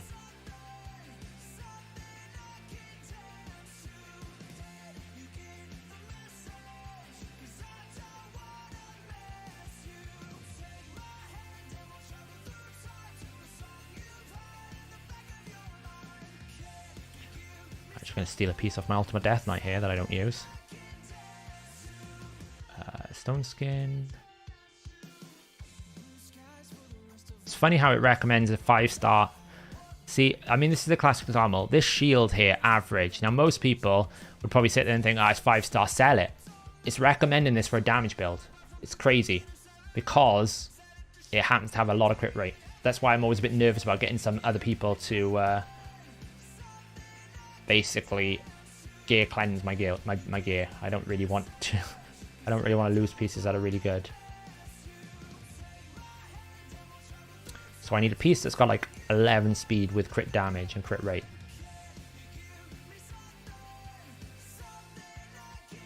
How many maybe on here? 185.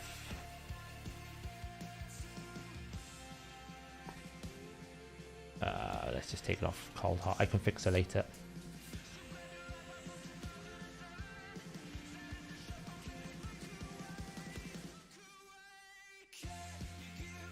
You don't actually need more than 1-star Brimstone in most situations. Like my 1-star Gintoro, I know he's running at 3-1, will keep Brimstone up all the time, pretty much. As long as he doesn't weak hit and do like silly things. Right, we're mostly built here. 199 speed. I need more speed, so that means I need to glyph some speed from places. That's +4 already. That's +4. You need a +4. Let's jump back into the game.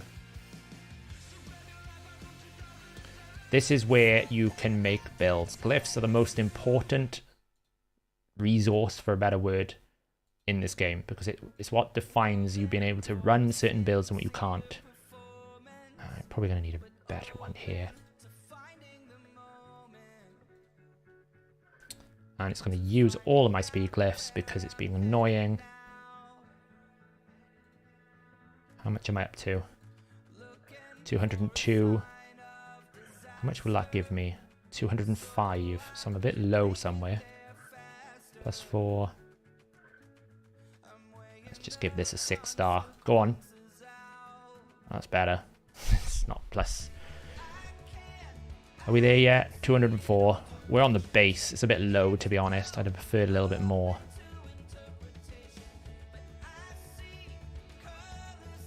Let's just give this a 5-star. There we go. Awesome.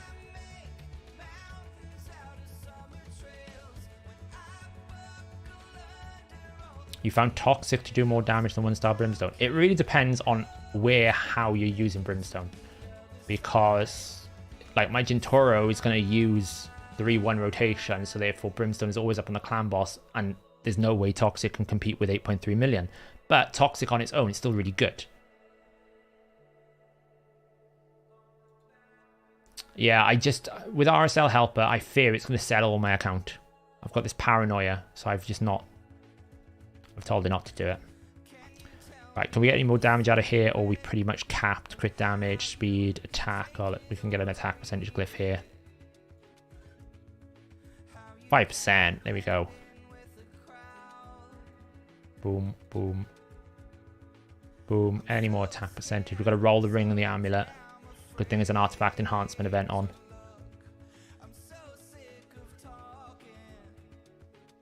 Yeah, it's not so much Farb stuff that I'm worried about. It's my own stupidity I'm more worried about.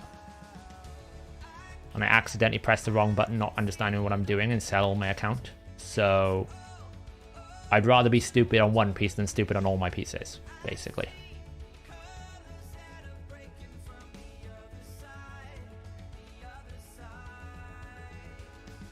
What would you run as a blessing for Ragash? Probably Brimstone or Cruelty. Do you know anything about Ironstone activating Iron Twins passive randomly? It doesn't do it passively, it does it all the time. If you do damage with Brimstone and it's on the boundary for the passive, it will activate, basically. The only thing that doesn't activate on the Brimstone passive is reflect damage. So Brogni's Geo's passive, not the HP burn, but the actual on hit 30% chance, that can't activate. Direct damage, poisons, HP burn, Brimstone all activates on the Iron Twins, whereas in Ice Golem it's only direct damage.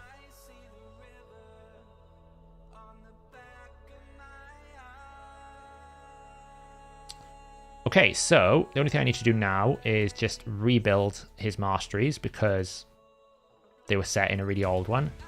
That's going to cost me 150 gems. Brutal. So we're going to go down here, down here. So we're, as I said, we're on block damage. So yes, I could go Deterrence for that 20% chance when a stun happens.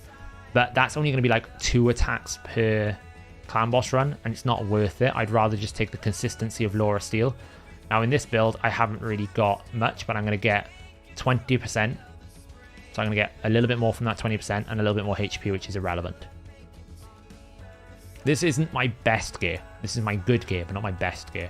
We're going to be at 100%, so we're going to take Heart of Glory. We're going to take Single Out. We're going to go all the way down the left. We want Methodical, and then we want... Oh, I think I made a mistake. I might have to farm a few Masteries. I think I made a mistake. I need another. Oh, damn it. Oh, well, I guess we're doing a few Masteries when we do the math bit. See, that's why I don't do the RSL health or auto sell, because I mess things up. We don't really care about that. We don't care about Cycle of Magic, so we might as well Cycle of Violence.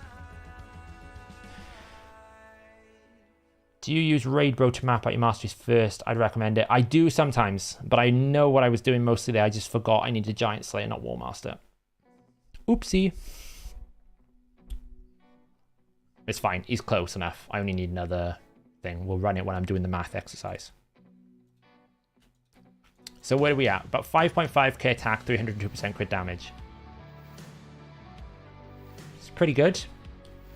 Now, if he was one more Star Blessing, we'd be getting 500 more attack. So that would put him at 6,000. So, yeah, Methodical will be huge. It's 10% more damage, right? It's 10% overall more damage because that's all I'm going to be doing is A1s.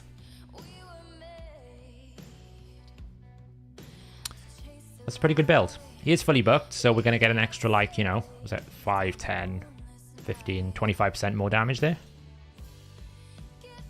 It's actually insane. If he was +4, I'd get an extra 25% more crit damage as well. So this would be a 6.1k, 6k, and 327%. Be quite insane. So, how does this compare to Alika? Well, what I'm going to do is I'm going to set him off. Let's pick up some artifact enhancement stuff. Buy up some of this crap that we don't need. Send him off to the minnow. It's on 178, so I need like what? 350. 172. It's about 20 runs. Let's set that off.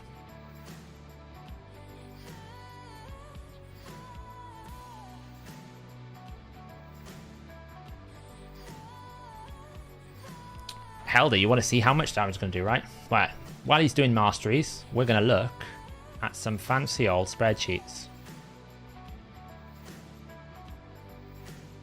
Right, so let me just zoom this in a bit.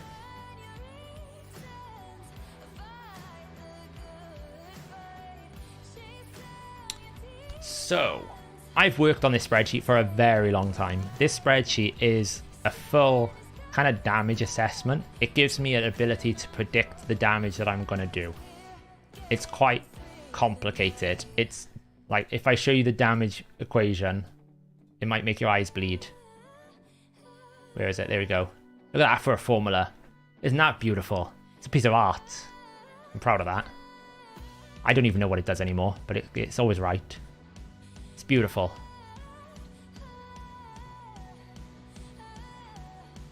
Isn't it wonderful? But actually what it's doing is it's basically just a lot of dynamic stuff in here, so it's actually just taking into consideration a lot of different things. Who will we bet on Nightmare Clan Boss? Anax or Farrakhan? I don't have an unkillable team. Anax is very squishy, Farrakhan is less. Farrakhan brings ally attack, probably a bit tied. Could I place that in Discord? The idea with this eventually is maybe it'll find its way into a certain calculator. Long term. Leaking. I'm doing a HellHades, I'm leaking stuff. I want this to be a tool somewhere. I just haven't found the best interface. It's got to need a lot of good interface because it's messy at the moment. It's a lot of manual stuff. So this is my current team here that I've got. This is my leaker. These are my stats that I've got for my current team, attack, primary stats. And what this does, I can basically configure any champion that I want using the databases that I've built. And it will give me an ability to configure my champions any way possible. Okay, so the key thing we want to just like check here first is things like, you know, what artifact sets are we in, blah blah blah blah. This is how it's set up. So what I can do with this spreadsheet is almost predict how much more damage a champion is going to do based on their skill turns in Deadwood Jedi calculator. We're all on Warmaster here. Now the cool thing about this is I can actually see the impact of blessings because I got them calculated. So there's actually an equation where Brimstone is worse than actually just taking Phantom Touch. We know for an unkillable team, you get 50 turns, right? You can only activate Brimstone on the A2 and the A3, so therefore you get around about 33 procs of Brimstone at 250,000. So the most you can probably ever get in an unkillable scenario is about 8.33333 million damage from Brimstone. However, if you were to swap this to Phantom Touch, you'll see the blessing damage will change here. Well, at 1 star, Jintoro only gets 1.3, but at 6 star, he actually does more damage if he hits a certain amount of attack on a 3-1 ratio with Phantom Touch at 6 star. And the reason why 6 star versus something like 5 star is the 35% extra chance to land a double hit from Phantom Touch. It's a massive damage boost. So actually, if you can hit, I think the boundary is around about 5,700. Because it's all based off your attack, right? So you can just scale this down until I get to the number I want. It's like 5,200. There you go. So 5,200. If you're in a 3-1 ratio with Jintoro at 5,200, it doesn't even need to be Jintoro. It can be any champion. And a 6 star, it's better to go Phantom Touch than it is to go Brimstone. It will yield more damage.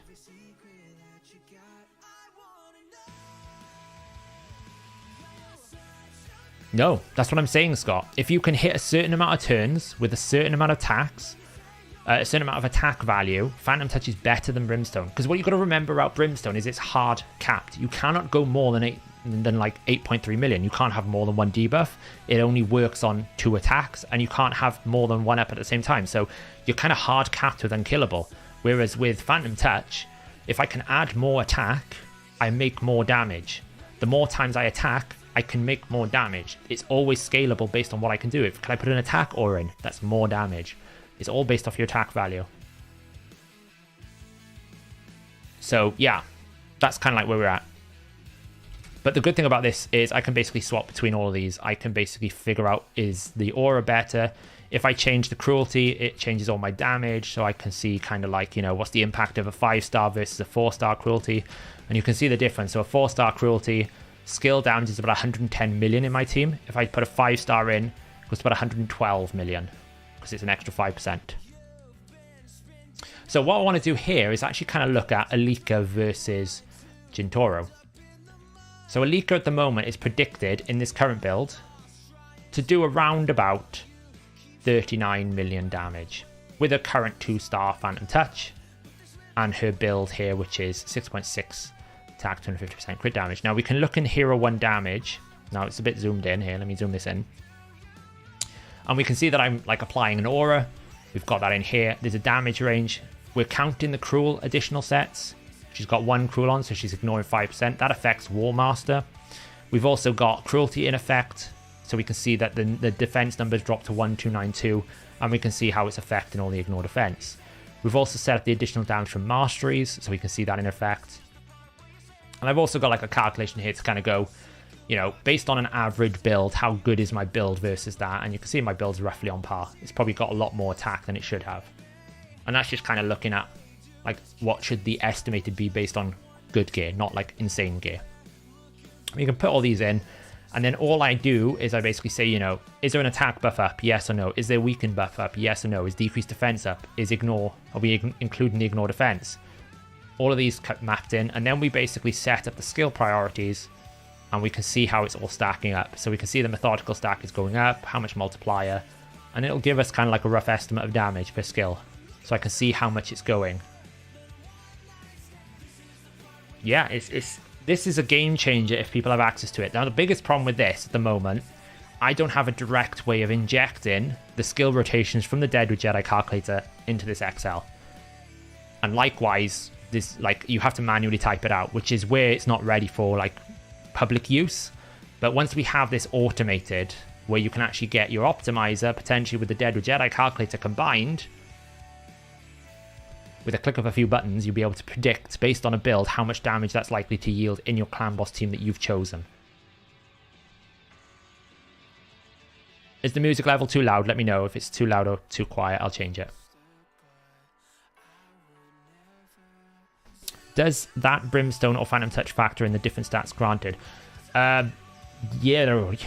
Obviously, Phantom Touch is even better, because you get attack with Phantom Touch.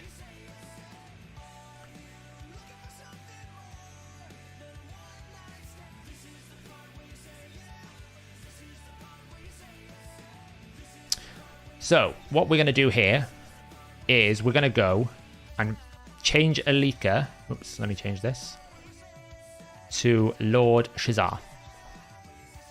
Now, the good thing is this is building off my database that I've personally built of all the indexes of all the champions, so they automatically will look up all the multipliers, all the cooldowns, all the number of hits. Sometimes I have to override it if a champion has like some weird effect where the third hit is actually a damage multiplier. It will count as a hit even though it doesn't. So sometimes I have to override it, but like here, for example, Lord Shazar is counting as 4 hits because his damage multiplication effect is like a 4th hit, but it's not, so we just say 3. But what we can do is basically put a bonus multiplier here of 150%, because I'm going to assume I always have 10 debuffs. If I want to be a bit more conservative, I can say, do you know what, on average, he's going to hit with 7 debuffs over the entire fight. So that would be 15 times 7, right? So that would be 105%. So let's go with a bit more of a conservative approach. We pull the multipliers in automatically from the lookup. That all comes in. I think what you're talking about is Yang's calculator. That does have survivability stuff. I don't particularly like Yang's UI. I feel like, and it's not a criticism of the calculator, I just feel like if a user has to enter a lot of data in, it gets really messy and it's really frustrating to use. My goal with this eventually is you don't enter data, you're just uploading from your game account and the optimizer's carrying a lot of that data entry work for you. That would be a dream. So we're pulling all this in. I'm putting a bit of a bonus here, 2.5%, because that's on Demitha. Demitha has an aura. How many are we on? 5. He's nearly there. Right, so we've got 105%. What we need to do now is I have to basically figure out how many A1s he's going to do. So if we go back to the calculator here, we can see we change his speed down to 205. He's not in any speed sets. No Laura Steel. Good. We're going to need to work out how many he's going to do. So there's a bit of a setup, and then he's going to fall in, and he's going to basically do A1, A1, A1, A1, A1, A1. So we know there's like 3, 6, was it? 1, 2, 3, 4, 5, 6, 7, 8, 9, 10, 11, 12, 13, 14, 15. I hate this part of the calculator. This is why it's not great. So it's 1, 2, 3, 4, 5, 6, 7, 8, 9, 10, 11, 12, 13, 14. So we get 14 times 3. So we're going to get 14. So we're going to get 42 plus another 2 more turns. So 44 times 2. So he should do 88 attacks of an A1 plus 89, 90, 91, 92, 93, 94, 95, 96, 97. So we're going to assume 97 A1s. Basically, we go down here. Boom, boom, boom. How many have we got? That's 145. And we didn't do that. That's pretty bad. Let's drag this down to 97. There we go, and we can delete that. So that is now predicting how much damage he's going to do.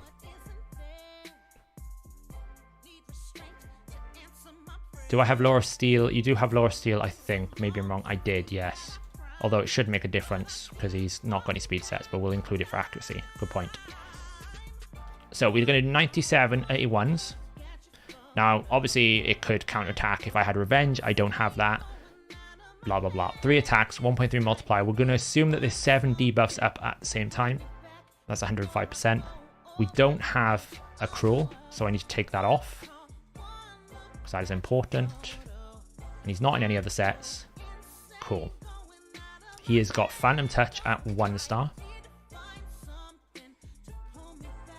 So what we should be able to do now that we've mapped this in here, we've got his damage. What I need to change here is the attack amount of damage he's got in his build, which we should be able to see now if I stop this. He's got enough. Great. Do some Masteries at the same time.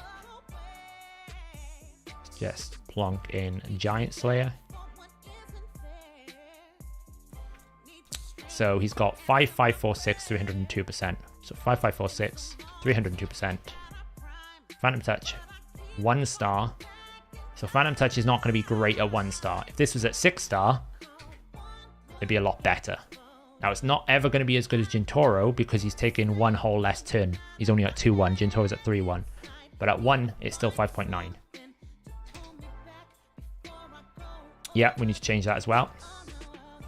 So this calculator here should tell me how much Giant Slayer and War Master is going to do on average, right? So if I change this to Giant Slayer, it should go up now because I got 3 hits. So I can quickly see which one's going to be better on the averages. Now, obviously, it's a percentage chance, so I could be below the average. Giant Slayer's got more variability, so we've got to take that into account. And that's the same thing with damage here. When you're looking at this chart, we're basically going, what's the worst it could be? What's the most it could be? Okay, give me the average. I'm working it based out on an average, so there could be variability of quite a, it's a 90,000 range of damage this could hit. At most, it could hit 490,000. At worst, it's 400,000. Now, obviously, if we can get more debuffs out, we can get up to 150%. That goes up dramatically. Now we're at 600,000. And this is where, if you ever see anything in a build that says increases damage by a percentage, 9 times out of 10, that's going to be more valuable than anything else. Take a champion like, let me just swap the view a little bit, so it's easier to see. Let's take a champion like Cataphract. Where is Cataphract? I always forget which faction he's in. I think he's Bannerlords. Cataphract. Is it Halberdier? Yeah, Halberdier. You would think this actually adds crit damage to his build. It doesn't. It actually means if you ever hit, like, it's actually labeled wrong. It means if you ever actually critically hit, any critical hit damage this guy does increases by 40%. That's huge. So that means if he hits for 200,000, it's a 1.4 times multiplier. This is why books are also very valuable as well. 20% is massive versus 10%. It's why you'll find sometimes there's a champion that we grade as something like strong, and you think, well, it's the same base defense, it's a stronger multiplier. It's because it has 10% or 20% less books, and those books mean a lot. Yeah, it's I don't know if it's bugged, I don't know if it's an oversight, but we found that this actually isn't increasing the stat, it's actually multiplying the final damage. It's huge. It means he's one of the biggest hitters. I think Cataphract has something similar as well. He ignores defense. He hits really hard in this ability. But again, like, he's got a lot of books there. So books plus any multiplication effect, if you see those, they make a big difference. And we can see that here when we look at the XL. Because effectively, the difference between 5 debuffs, which would be 75%, that's a 418,000 hit top end. So that's the 10%, that's the highest end. If you then add and double it, that's now 597,000. So 5 more debuffs is essentially, what, 600 minus 418? It's 182,000 more damage. It's a big difference. That's how you can get from like not godlike to insanely godlike. So I'm going to assume, if I assume we always have 10 debuffs up, then I should be hitting 58 million damage. Keep in mind I was predicting about 40 million damage with Alika.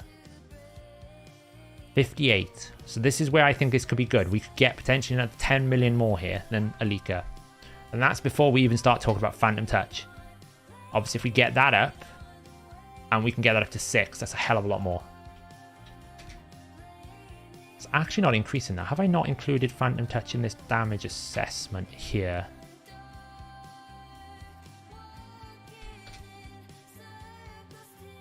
Oh, look at that. Someone's not getting that involved. Who knew that my spreadsheet was bugged all along?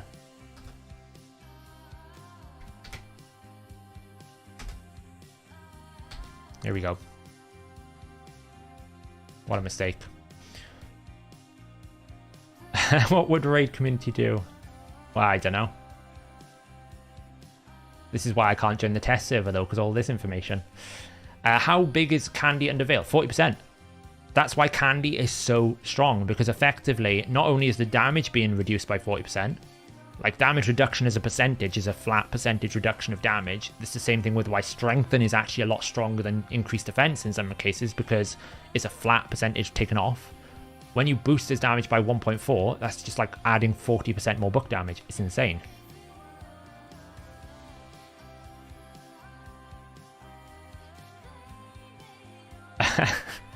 Wow, I hope I always give some more information. Sometimes I ramble. It's a pretty bad thing. So that's what we're predicting here now. So this spreadsheet is basically saying we should be somewhere in the region of... It's always difficult to know because obviously you've got setup. But if it's anywhere at 5 debuffs, anywhere between 43.8 to 59 million on this build. Because we're on Giant Slayer. We've got all these different things stacked up. So now we can actually take this into battle. And we can see what we're going to do. The team should hopefully do about 178 million. With a bit of luck. If this was perfectly maxed out, we could be doing like 189 million. This is where I want to say, like, blessings have changed the game for Clan Boss. If you were on the edge of a 1 key, with a few blessings, you're like blowing past 1 key now. You know, teams that could do only about 128 million are now doing 170, 180, 190 million because of blessings. They're so powerful. They are a game changer. Right, let's just hide these. Jintora's 1, 2, he's 1. Demitha was 2, 2, and 5. Boom. Hi, Martin. Yeah. To be honest, at times when I'm recording videos here, and I'm like, where have I got to now? What am I doing? Right then, so time to run the build. We got there. I'm currently leveling all my I don't know what they are. Very like stabby little creatures. I do feel like we need like an ultra nightmare. Evening Turbo.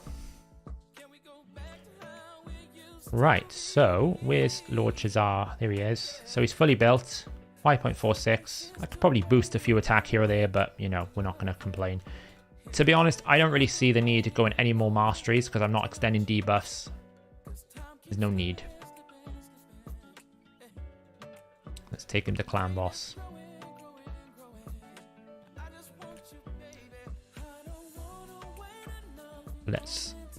So, as I said, with this team, I can literally take out Alika and bring in Lord Shazar. Now, the only downside to the affinity I'm on, Jintoro is going to be weak hitting a lot. There's not really any way around that. This team actually is going to suffer a little bit because there's very few affinities it works. Normally magic is the best affinity for this, but he would be weak affinity into magic. He can't go into spirit because spirit will stun the heiress, and I can't have that. And to be honest, void would probably be the best affinity, but then he doesn't get strong affinity. So obviously we're going through one. Someone asked earlier in chat how I guide stun targeting. In this team, I do not want Jintoro, Heiress, or Demitha ever being stunned. Particularly for the setup, but Heiress for sure can never be stunned. After the setup, Demitha or Seeker can be stunned. So normally what you want to do is, for this team, I've got Steadfast Mastery on Demitha, Heiress, and Seeker. The clan boss will not target a champion that has Steadfast Mastery. It considers it a buff. I don't know why it does. It's only extra HP, but it doesn't do it. So that's will mean as long as there is a as long as there are other conditions that it can match to, it won't pick on someone with Steadfast. So for example, if I'm up in this affinity with this team against Spirit, it will pick on Heiress because it's affinity strong.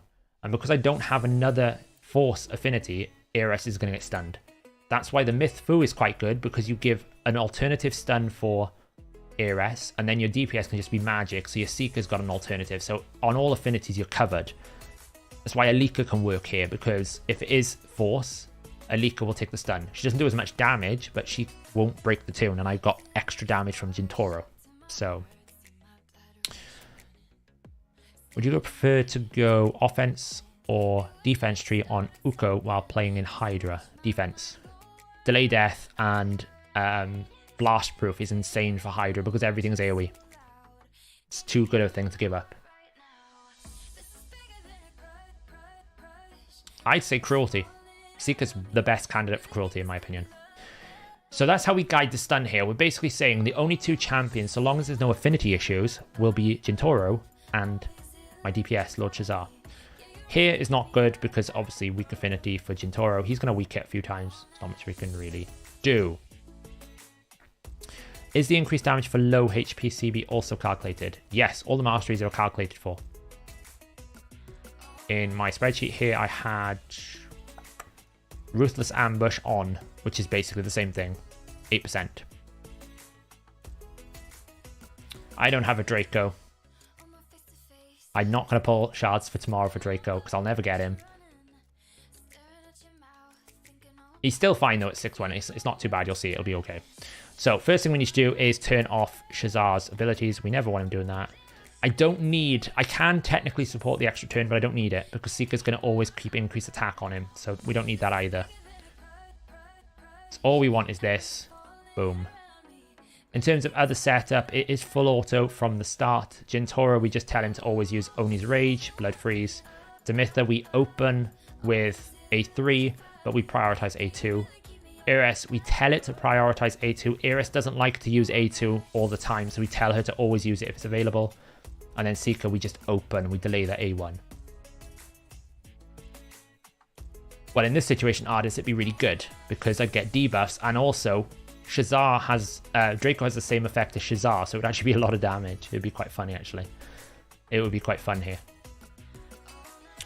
So, we're going to start on auto. Here we go. How much damage are we going to do?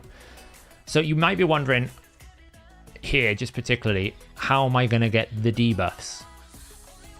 Well, I'm running double toxic. Oh, of course you would weak hit straight out of the bat. Useless thing. Is it worth switching from double to Mythicon to Mytheris? I believe so. I think Mytheris is the dominant clan boss team. Specifically Mythfu. But you can get away with like Mythere Deacon or Mythere Seeker Deacon. It's fine. It's not going to be great because we're going to lose decreased defense a lot. It's really sucky. But I'd need to do a proper void test, basically. It ain't going to be fast because his auto attack animation is so slow. Right, we're good. So I'm going to be getting my debuffs here from toxic sets. You can see I'm already nearly at the 10 debuffs. And we're not even in tune yet. Seeker's in toxic, Ares is in toxic. Ares attacks 3 times a turn, Seeker attacks 2 times a turn.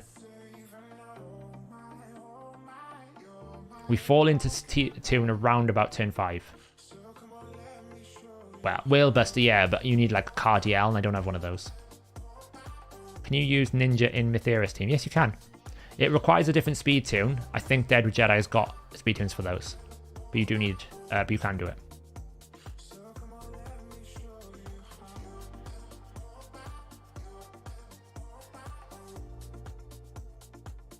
As long as those debuffs are up, I don't mind if you weak hits a few times. Brimstone is back up. So you can see what I said about 1-star Brimstone. It's up a lot with a 3-1 champion because the cooldown is always available.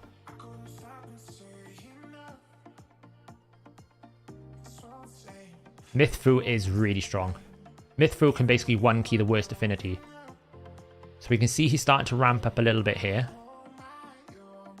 We're not quite at the full 10 debuffs yet, but this clan boss team eventually gets to a point where Brimstone sometimes can't even get placed because of the amount of times I get Toxic out. It's a bit of a problem, actually. I don't even have Master Hexer on Seeker, so I can make it even worse.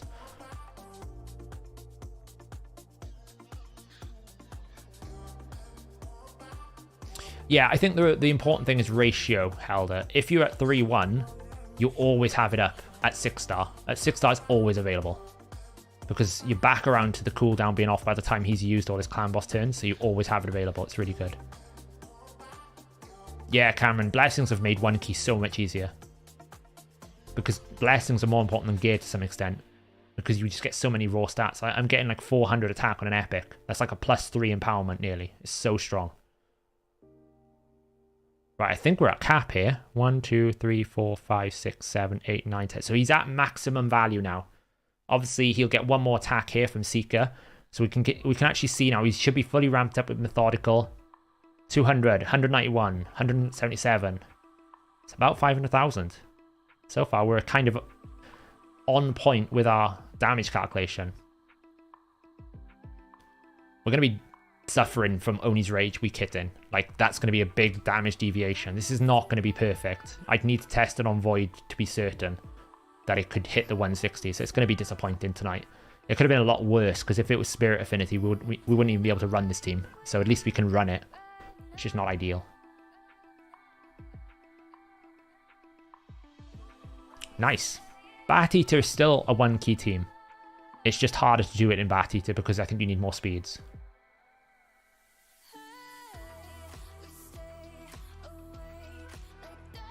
If I don't have a good spider tank, can I Paragon cheese it? If you want to get past the level, yes, but it's not ideal.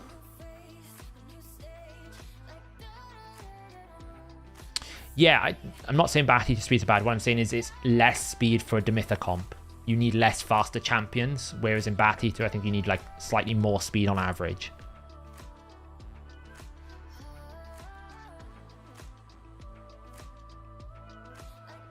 Does Mythfu work with Mother Sabelle instead? Yes, she does. Yes, it does. And I think Shorten Skills did a speed for that. And it is a calculator link in Discord on Dead with Jedi's or on the website. I can't remember.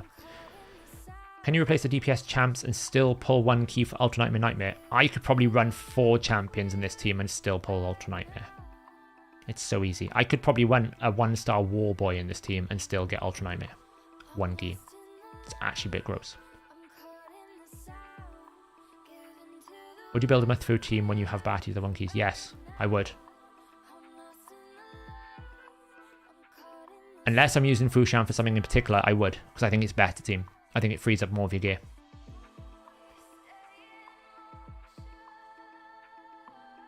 Do you think a 5-star Ares would make much of a difference? Ares is actually surprisingly important champion. She does do a lot of damage because of her inbuilt counterattack. So she actually, on this team, attacks 3 times. She's doing technically a 4-1. One of the attacks she doesn't attack. But she's technically attacking 3 times, which is why she makes her a great toxic candidate as well, because she's getting so many procs out. Like you can see here, we're at 10 stacks again. So even though I don't run a Vizier, normally with a Lord Shazar, you'd run a Vizier or some sort of extender, like you could do Jin Wong potentially. I don't need to here because I've got so much toxic set coming out from both Seeker and Ares. Jintora's running at 3-1, so it's never a concern, to be honest, that he's going to be overstacked on the debuff bar because he's going to replace it before it runs out, so long as he doesn't weak it. Working on the Helicat, Doom Priest, Frozen Banshee, and Fane, plus Maneater, aiming for a 2-key Nightmare, 1-key. Nice. Clan Boss is so important. I've been talking to... My brother's been playing the game. He might even be in channel still. I don't know if he's still in chat. And we've been... I found him 3 different teams because he keeps pulling new champions, and he's just pulled a Demitha now. And I've been saying to him, like, Clan Boss is the most important place because it's where you get access to your shards. If you don't want to spend money, Clan Boss is where you get the money from. The shards is where you can actually do these events. So getting a good Ultra Nightmare Clan Boss team is more important than Arena, in my opinion. A lot of people put overvaluation on like Great Hall. The only thing that's valuable in Great Hall, in my opinion, is the accuracy and the crit damage. Maybe the resist. But resist really only comes into play when you start really pushing high-end pieces of content, which by then you should have a lot more champions, which means you can farm the arena better. Will it be affinity friendly? Can you replace DPS? Yeah, so as long as I put a Force champion in Shazar slot for Spirit, this team is full affinity friendly. That's the only issue with this team, is it has to be a Force when it's a Spirit Clan Boss. Would love to see a video who actually does the most damage against CB with 100% save stats. You know, I've got an idea that I'm going to be doing, Dave. The only problem with that is it's almost impossible to get 100% same stats because you have different base stats. You have some champions are defense based. You'll have various different factors that yield different stats, like Ninja does his passive. I think you can kind of have like the same team and then actually say it did this much damage and try and give it some parity. So they, like my account, for example, if I always optimize the same settings and I get slightly different builds, well, it's based on just the base stats, right? You can't really do it to the exact same stats. It's near impossible.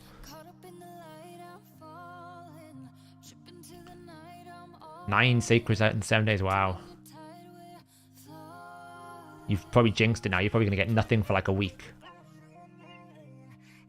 Yeah, that's it. Bat Eater used to be like one of those teams, especially with Bellinor, where you actually had to work a lot on your, what I call the crew, you know, the Man-Eaters, the Painkeeper to kind of get your damage, because Bellinor is all about the rest of the team. But now with Blessings, you get so much injection of raw stats and additional effects, so you don't actually need to push it as hard. It's much easier.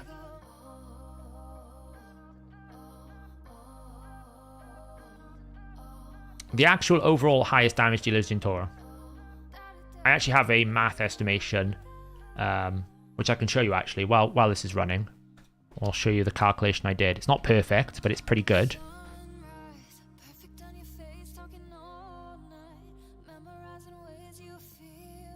Just realized you really have 9 debuffs up. Yeah, it's not always going to be up. That's why I was like 5 to 10. It's up a lot though. It's not always 10, but you look, I'm already at like 7 or 8. So he's getting probably every other attack is probably with 10.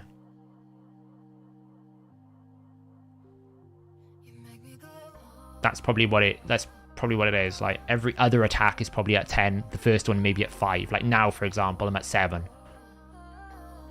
So his first one at 7 is going to be 7, and it's going to be variable. It's the only problem not running Vizier. If you're running Vizier, you get consistent damage output. And that's the problem when you're doing like Excel assessments. You're assuming certain things that you can't necessarily get exact. Like I'm assuming a 0% average. Well, you could hit a lot more 10% and 9%, or you could hit a lot more minus 10% and a lot more minus 9%. You could hit less Giant Slayers than the average. It's just what you know, there's a range you need to assess. While that's running, let me show you this is how we do all our grading. It's a bit messy because this is something I would never release. So essentially, if we want to work out, we can work out damage per skill. That's pretty easy, right? You take a multiplier, put a build together, do the basic math, put in your masteries, blah, blah, blah. You get a damage per skill. But what that doesn't account for always is how long is the skill on cooldown? How much rotation do we have in the abilities? What I've actually done here is I've basically gone, give me the damage per skill and divide it with the number of cooldowns to give us an overall damage per kit. So which champion produces the most amount of damage per kit? And you can kind of see that these are weighted against here. I don't think I have any filters on right now. Let me just check. Yeah, we're good. So you can actually see that in terms of raw skill damage, because Ninja here is not taking into account the HP burn, you're getting like 146,000 average. Now this isn't actually on hit because I don't include things like skill crit damage and different other things. This is like an index that I use. But if you were to look at, like, say, in the ranking the top 5 champions who do basically the biggest amount of damage in their kit, it would be Jintoro, Ninja, Val, Alika, Baron. And this is based on Turvold having like 3 or 4 buffs. So obviously Turvold goes up the more buffs you add. Trying to find a team that can sustain a lot of buffs on Turvold is quite hard. Cheers, Peaceful. So Ninja probably comes out on top because you've got to take into account the HP burn, right? I don't factor in debuff damage. I don't factor in poisons. All I'm caring about is who hits the hardest. Val comes in at here. This is taken into account as well their passives. So this is Ninja fully stacked passive, Val fully stacked passive, Alika fully stacked. Actually, in this instance, I think Turvold's up to 5 buffs because it's Clan Boss. I think I boost it. Yeah, Calvalax is a bit buggy. The problem with Calvalax is he's a really hard kit to assess because he has... The way his A2 works, basically on Clan Boss, is like a flat 75k for the enemy max HP, but all the other bits as well. It's a really complicated math. Calvalax shouldn't be taken into account here, basically. It's not perfect. This is why this isn't available for the public. It's my own index that I use as a rough estimate. I know where the problems lie. Yeah, he can be a pain in the arse, especially if he weak hits on the A1. It's a nightmare. But you can see Jintoro easily wins because of the 5 hitter. It's so much damage. Like my Jintoro on the right affinity is about 1.2 million damage on that 5 hit. Val comes in because he's got basically a massive booster passive and he hits really hard. Alika comes in at 4th because of the A1. This does assume she double hits. Obviously, if she doesn't hit twice, then this damage goes down a lot. Get some damage from Calvalax here, Mashaled, Mortu, Constantine. Some of these are influenced by Ignore Defense, some of them are not. Fenax A1 is doing a lot of damage here. If we just cared about A1 damage, we could literally go, only give me damage. Where's the position here? I'll find it in a minute. There you go. So if we wanted to say, okay, which champion's A1 produces more damage, it'd be Lord Shazar on Clan Boss. Because this assumes 10 debuffs, right? Because it's basically assuming you're going to use the champions effectively, optimally. No, not for Clan Boss. Got to remember, enemy max HP on Clan Boss is bad. The reason why it's bad is because his defense is really low. It's really good on champions like Hydra because their defense is really high, so therefore you can't get as much damage out. Whereas on Clan Boss, like I'm practically running around about 400 defense on this Clan Boss right now, so I can hit him really, really hard. But for Hydra, she's much better because the enemy max HP is higher, the defenses are higher, everything is much more like endgame, so therefore enemy max HP can hit more damage than on hit damage. But even on normal, like Fenax will out damage Acrisia. Like my Fenax can hit 1.1 million on normal on an A1. Acrisia can't hit that much damage because she's capped because of the passives. So it swings in roundabouts. This is why the higher you go in difficulty in Hydra, the better max HP becomes because enemy max HP goes up, the defenses go up, on hit damage goes down, enemy max HP doesn't. So that's just an interesting way to look at it. Like Marinix's A1, if we just assumed Marinix's A1, it hits really hard. That's why I'm going for this fusion, because I still think there's some fun stuff we can do with that A1. Candrafon's A1 hits really hard.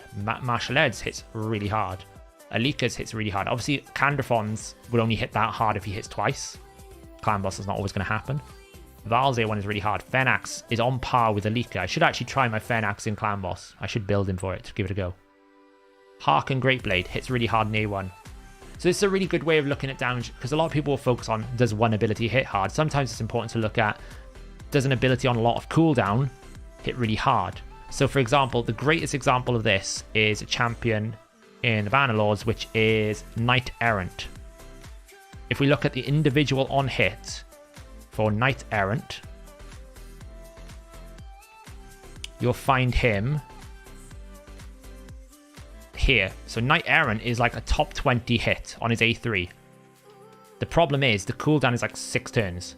So he doesn't show up on the overall hit because it just takes too long to come back round. So even though you might hit what hard, on a long fight, he doesn't hit hard enough. So, just a little bit of a math there. How are we doing? Turn 33, we're at 91 million. It's pretty good. One keyed. I one key around about turn 25, 26 now. Yeah, Harken's really good for clan boss.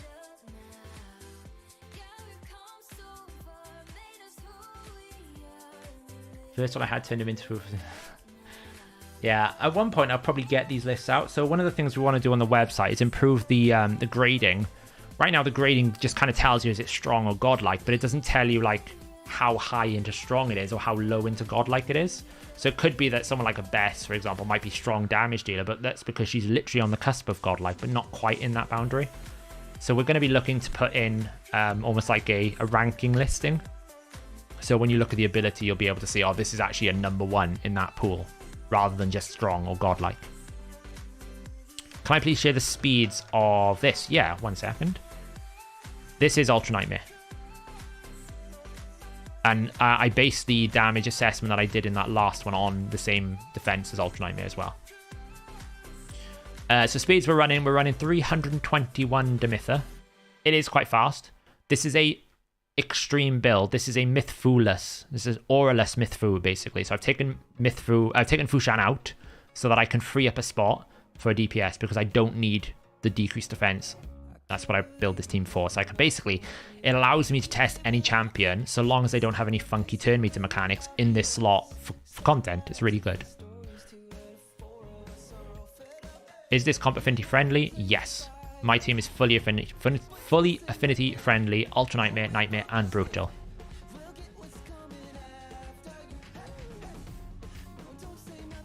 On the website, where do you get boss stats? You can get it from the Stages tool. We are looking to put the Stages tool into the Optimizer so that when you go to the Battle tab, you don't have to manually enter things, you can look it up. It requires a bit more work. We haven't got to there yet. But you can come into here, you can look at any boss. If you want Doom Tower, it's like if you want to know how to beat rotation ones, the hardest boss here, you can come to like there, right? Okay, what has he got? Oh, he's got that much, you know. One thing to note here, obviously, the passive isn't being counted, and I need to fix that. There's lots of little things I need to do to improve stuff, but that will get improved and fixed. So in terms of the speed, we've got a 321 Demitha, a 297 Ares, a 212 Seeker, 286 Jintoro, and a 205 Shazar. Doesn't Ares eat the stun? You would need to have someone other than Lord Shazar, Wilkers. So when it's Spirit, I run Alika because she's Force, so the stun will go on Alika instead of Ares because Ares is running, she's running Steadfast, so it will never get stunned as long as Alika's alive. Yeah, of course. Let me save this. There we go.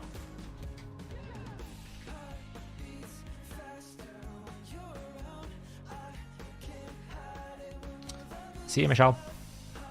Or Michael. I don't know why I call it Michelle. It looks French. I probably butchered that. Stupid questions, but is there any chance you guys could make a sign-in button for the mobile version of the website? It's kind of tricky to log on the phone. For the website, you mean the main website? Is it a bit awkward, is it? Do I need to improve that?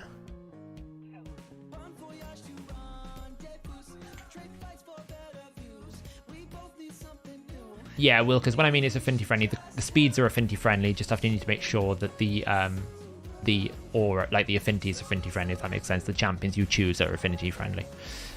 Okay, Hirshen, I'll have a look at that tomorrow. Let me make a note of that. Check mobile login on website. It probably just needs a little bit of tweaking to add some spacing, I guess, is it? It's not quite nice.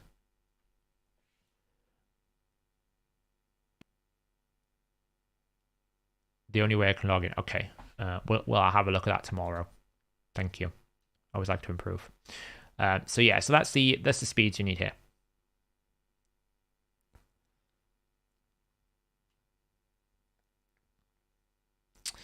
Basically because they're on different servers and probably one's an oversight and one's not, if I'm being honest. Like we have the math question on the main website because it gets botted more, whereas the optimizer doesn't seem to, but they should probably put something on there. It's also a different, the login flow is a bit weird because obviously it still uses the username and password from HellHades.com, but the way it accesses it is different because it's crossing servers because we have different servers for the two tools. So we're at 116 million. It's a lot lower than I'd like, purely because we're weak hitting a lot. Normally I'm on about, I don't know, 150 million. So I'm going to have to test this on Void tomorrow.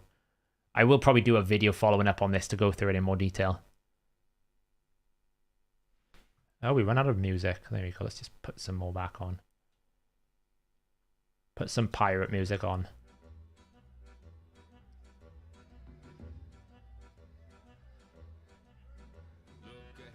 Look astern, look the weather in the lee.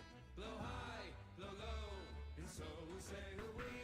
I see a wreck to windward. 5 times geos, yeah. Hey. It's basically, I think the Jintora not doing enough to land his debuffs. Yeah, I'm sure it should, but I guess it doesn't. It's weird, I guess. I actually want to rebuild the top bar a little bit anyway, because, to be honest, I want a universal search function, because if you're on an article, it's really hard to just go search for a champion. So when I'm redoing that top login, I'll also try and sort out that mobile login so it's much better.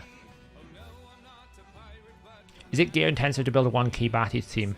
Not the speeds, but the damage. Used to be. Not anymore, I think. If you have the right blessings, if you have cruelty, if you have a brimstone, if you have a couple of phantom touches on it, it's much easier now. It used to be for certain Bat Eater teams, like Bellinor, used to be a lot more gear intensive, in my opinion. But blessings have really opened the doors and opportunities. Like, my team with Alika has gone from 126 million average to 160 million nearly.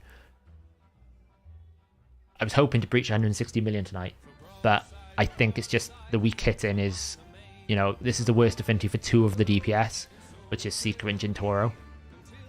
It needs to be tested on probably Void. There's no real strong affinity because he's going to weak hit on Magic, Spirit. He can't be in the team and force 2 other DPS. It's going to have to be Void. Yeah, you got it. The thing is, here's the difference, right? If I look quickly on the XL here, if I take off decreased defense and weaken, then his damage goes down to 323,000.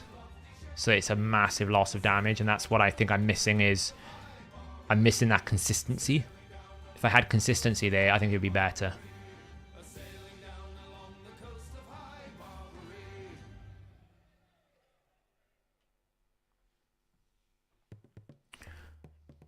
I can find a screenshot, actually. Let me see if I can find a screenshot of my 150 million team. It'll be here somewhere.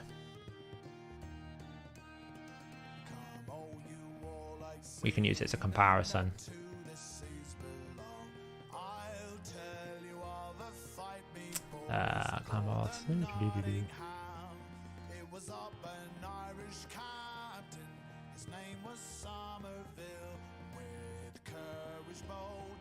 Oh, we're about to end, are we? There we go.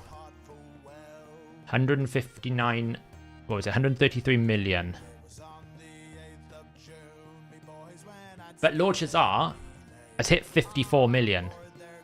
And that's with losing decreased defense and weaken. That's with losing 2 debuffs consistently. Now, obviously, he's strong affinity here, so he's going to get more damage from strong hits. That's a factor, so he probably loses 1 million or so on Void. But, I mean... Who would I replace Jintoro with? Probably Dracomorph. Because Draco can get the A1 as well. So I'd basically be having the same A1 over and over again. I probably wouldn't do the poisons on Draco necessarily. If I would maybe re-gear Seeker out of Toxic, because you only need 1 Toxic set then. But yeah, I'd probably go Draco if I had him. Have you shared a spreadsheet by any chance that shows turn meter and sequence? I'd love to be able to do a spreadsheet showing each action. I do have something. Let me see. Just out of curiosity, what was the XL? Let's have a look. So I'll show you my other team here. So this is what my team normally does. Just as a comparison. So you can see how much damage I lost for Gintoro. It's like I lost 30 million or 20 million in terms of the damage there. Seeker's normally 28. I lost 10 million. So I've lost in this team 10 plus 20 million. So 30 million. Eris is about the same. She's not too bad.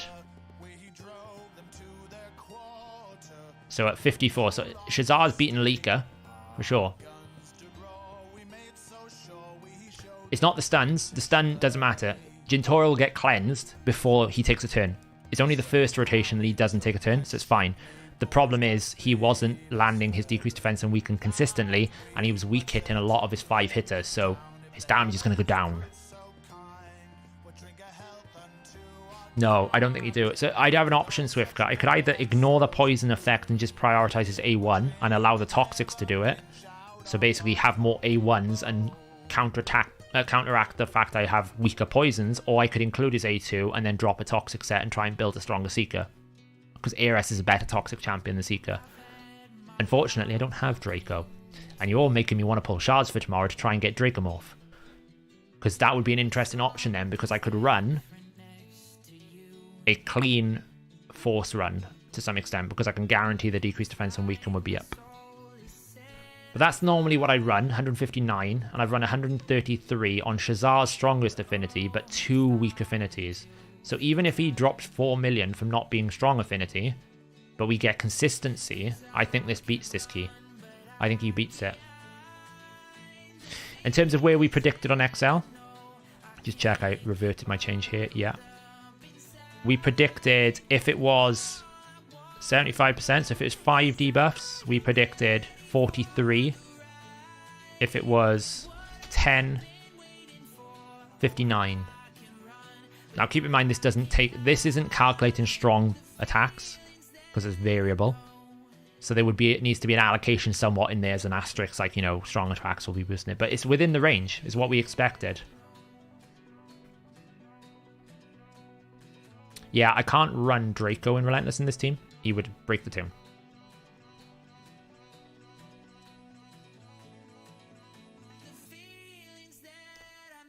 Draco should be beating Anax, but it depends on the team. I don't know what team Scratch ran it in, but Draco should be beating Anax because of his A1. Yeah, 51 million average is right. I'm going to run it on Void when I wake up in the morning, so that it's clean, so we don't have this loss of damage. I mean, that's a hell of a lot of damage lost. I mean, we're talking... Gintoro is like 23 million less damage. Seeker is 10 million, so I've lost 33 million damage on 2 of my champions. That's a lot. That puts it at 169 million run.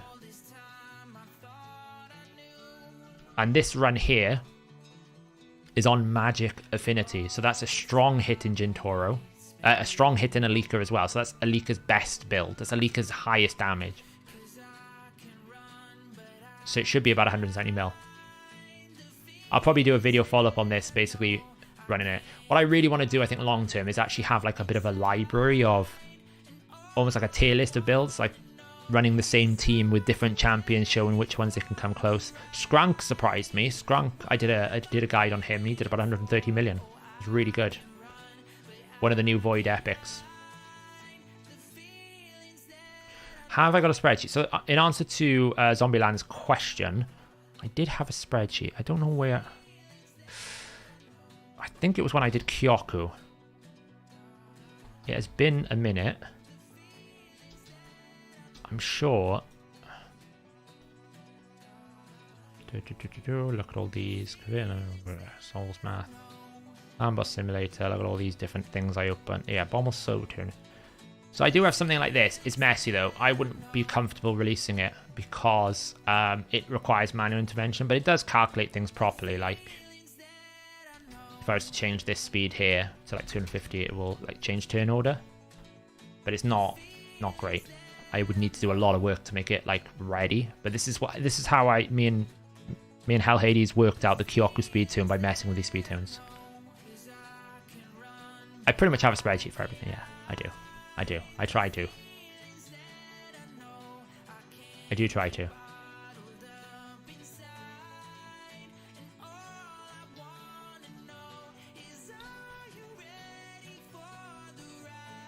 What would you run blessings for your CB team if it was Seeker, Demitha, Ninja, Lydia, Cardiel? I'd probably run Phantom Touch on Cardiel. I'd run Brimstone on Lydia, and I would run Cruelty on Seeker, and I would run either an Aura or Phantom Touch on Demitha, and Ninja, then I would run Phantom Touch. That's what I would run. The reason why I'd run Phantom Touch on Cardiel is because he A1s a hell of a lot, so even though he might not be built for damage, he probably gets a lot of... Having said that though, Phantom Touch doesn't proc an ally attack. So maybe swap it around, and maybe you put Cardiel with Cruelty and Seeker with Phantom Touch, because Cardiel's counterattacks will not proc Phantom Touch because he's got a 1-turn cooldown. So swap it around. Seeker, Phantom Touch, Cardiel, Cruelty, because he will ramp up that Cruelty quicker. I would definitely swap Cruelty from Demitha to someone like Cardiel or Seeker, because Demitha only attacks once every 3 turns, so it's not enough. It'll take forever. Yeah, exactly. That's the idea that I was thinking, is having like a website page where it's almost like a lot of people do like a math ranking, but I thought it'd be kind of cool to actually have like, oh, here's a screenshot of the run that I did with this build. It ranks in number like 10 on the clan boss tier list at the moment, and update it as I go and just change it up and keep doing it.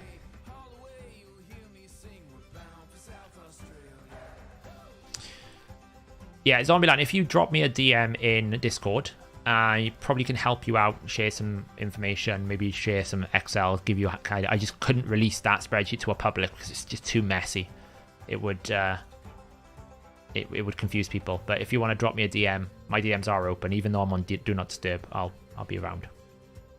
Do all the epics for us. I'd love to do... Actually, I've got some more champions I want to test, believe it or not. Some crazy champions.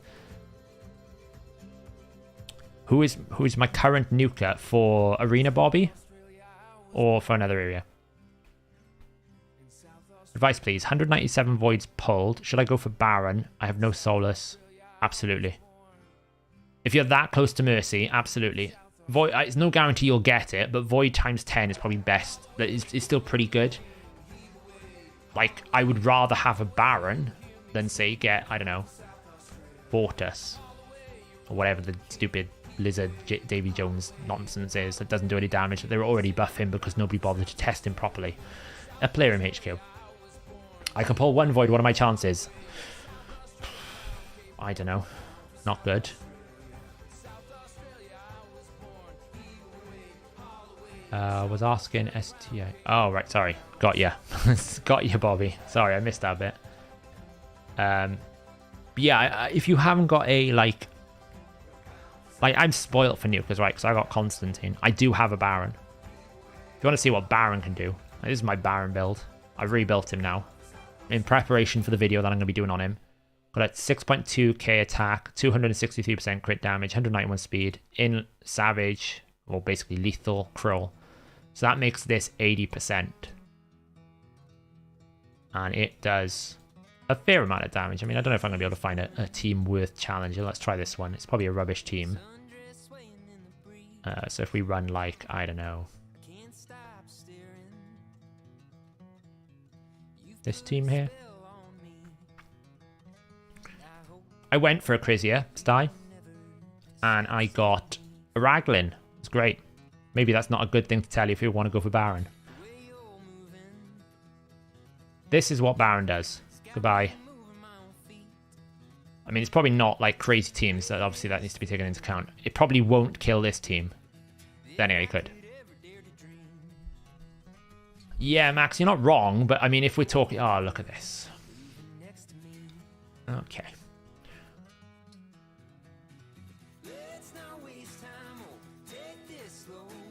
How lucky are we going to be? Roll the dice. 1.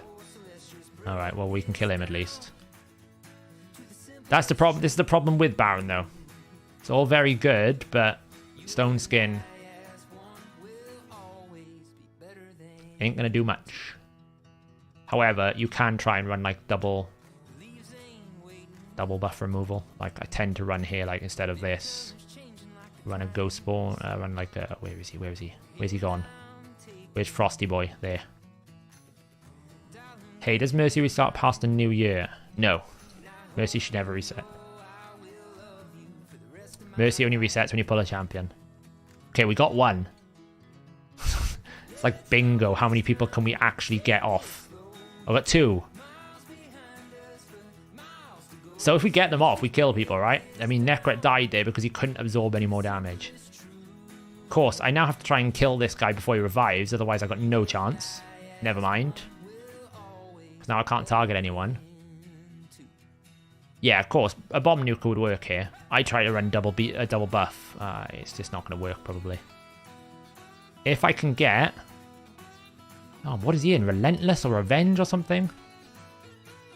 That's where Baron is really strong, though. The A1 is more powerful than the A4, because if you can get someone low, the excess damage is like Trunder's ability, right? So Trunder's A2, the way it works is you hit once, you do like 200%. That's including your crit damage.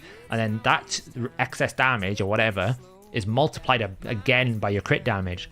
So the second hit is like 400% crit damage, not 200% crit damage. That's why it's broken. Same thing with Baron's A1. He multiplies his excess damage twice. So now I need to do this. Freeze everything. It's just a question of, can I get back around to his abilities before I die?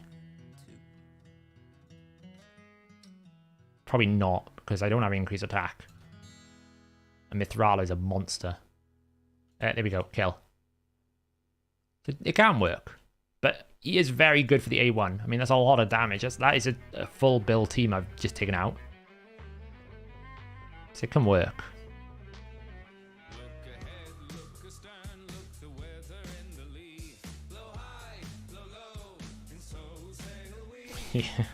It comes with time. I went through a period like 6 months, well, about 12 months ago, where I didn't have many Void Legendaries, and as you do more Clan Boss, you play the game more, you do more Doom Tower, you get access to more Voids. Yeah, obviously I've bought a few Voids over the time. I'm not gonna deny I haven't spent a fair bit of money, but you do pick up Voids, and it just happens over time. But I mean, this is if you think 25% damage reduction there, he's just gonna one-shot everyone. So he is a consistently good damage dealer. If you don't have a consistently good damage dealer and you're that close to Mercy, I'd 100% recommend. Did you push reset?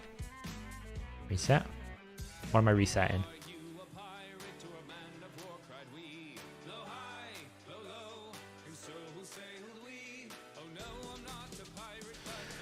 See you, Wilkers. Your thoughts on Tameo with Yoshi? Would his passive superpowered? It's a good question. Every passive, if it's a, what is it, 20% boost, right? So he gets 4%, so it'll be like, what is that, 5%? 4.8. So every buff is like 4.8. If it's one round of increased attacks, instead of 4 times 4, he's getting, so instead of 16%, he's going to get 19%. It's not terrible. Yes, Tameo with Yoshi should work. Absolutely. I got one here, actually. We can have a quick test before I finish for the night. Just blast this one more time. Again, like, this is just going to one-shot everything. The only thing that saved with it there was reaction. But I almost blew through the entirety of his stone skin. So strong.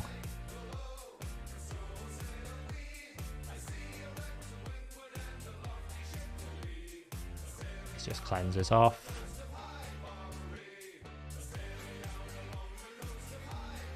It's kind of annoying we've got. You have to wait a bit. Am I finally going to get test server access? I don't think I'm ever going to get test server access. I'll be honest with you guys. And it's got to the point where I think in order for me to get test server access, I'd have to give up a lot of the things I like doing. He's still the only champion that can ignore block debuffs. That thing ignores block debuffs. It's a unique effect. No other champion in the game can do that. Doesn't help because you've got 101 buffs and I need to wait for his thing to fall off before I can do anything.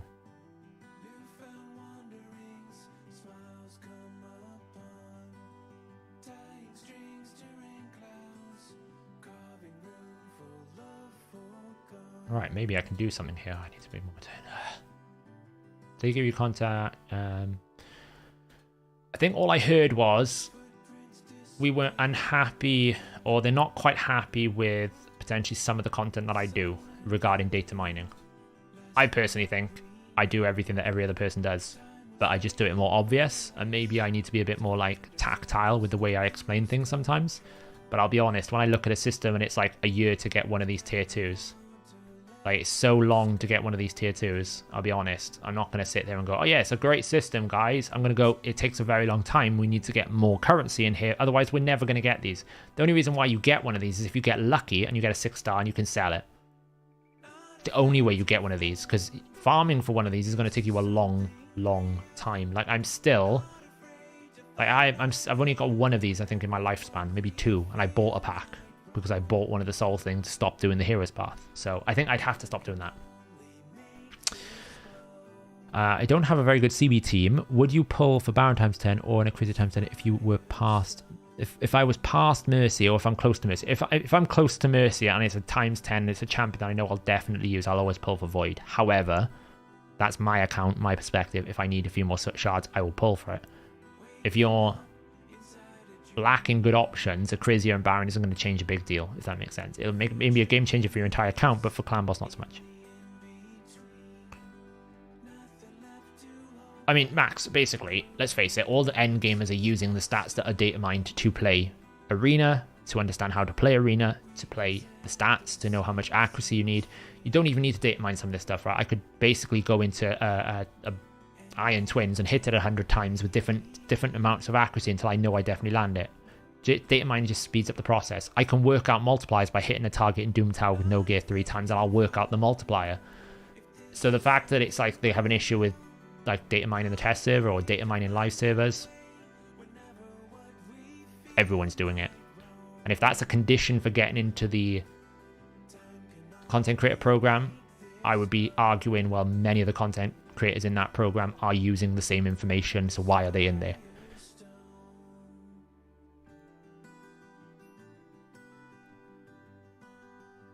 Yeah, I won't show you my blessings then, because I have a 5-star Cantra and I've got all these. I bought some of these. I've bought Ghost Spawn, I bought Ninja, I think I bought Kyoku, I think I bought Jintoro, and I think I got Baron, I think I bought Mithrala. So a lot of these 1-stars I have bought. The 5-stars and the 2-stars I got lucky with. Yeah, I when I say data mining, I mean reading the client, retrieving the static information about champions, and then processing them and stages. I don't actually read anything in the server. RSL Helper does far more intensive integration. Like, it's actually changing the game for you. Nothing that I do to read this information, even the optimizer doesn't change the game for you. It reads your information and gives you advice. You know, it doesn't inject in anything in to change the game running. It reads what happens in the game, but it's not actually changing anything server side. RSL Helper sells your gear, it upgrades, it runs battles, it does everything for you. So if they're okay with RSL Helper and different things like that, then it's a bit of a double standard to say, oh, we don't like you data mine the server. I'm like, well, RSL Helper literally just put the stages tool into the thing, and you said that was okay, but you're not happy with me retrieving information about the sale price of a soulstone, or the stupidity that clan XP was, you know, without personal rewards, clans weren't going to get to level 20. It's only because of personal rewards that clan XP sped along. So it's like, I know there's a bunch of champions. So like, for example, I don't mind showing this. It's in the live server. If we go into here, into here, into here, and we go for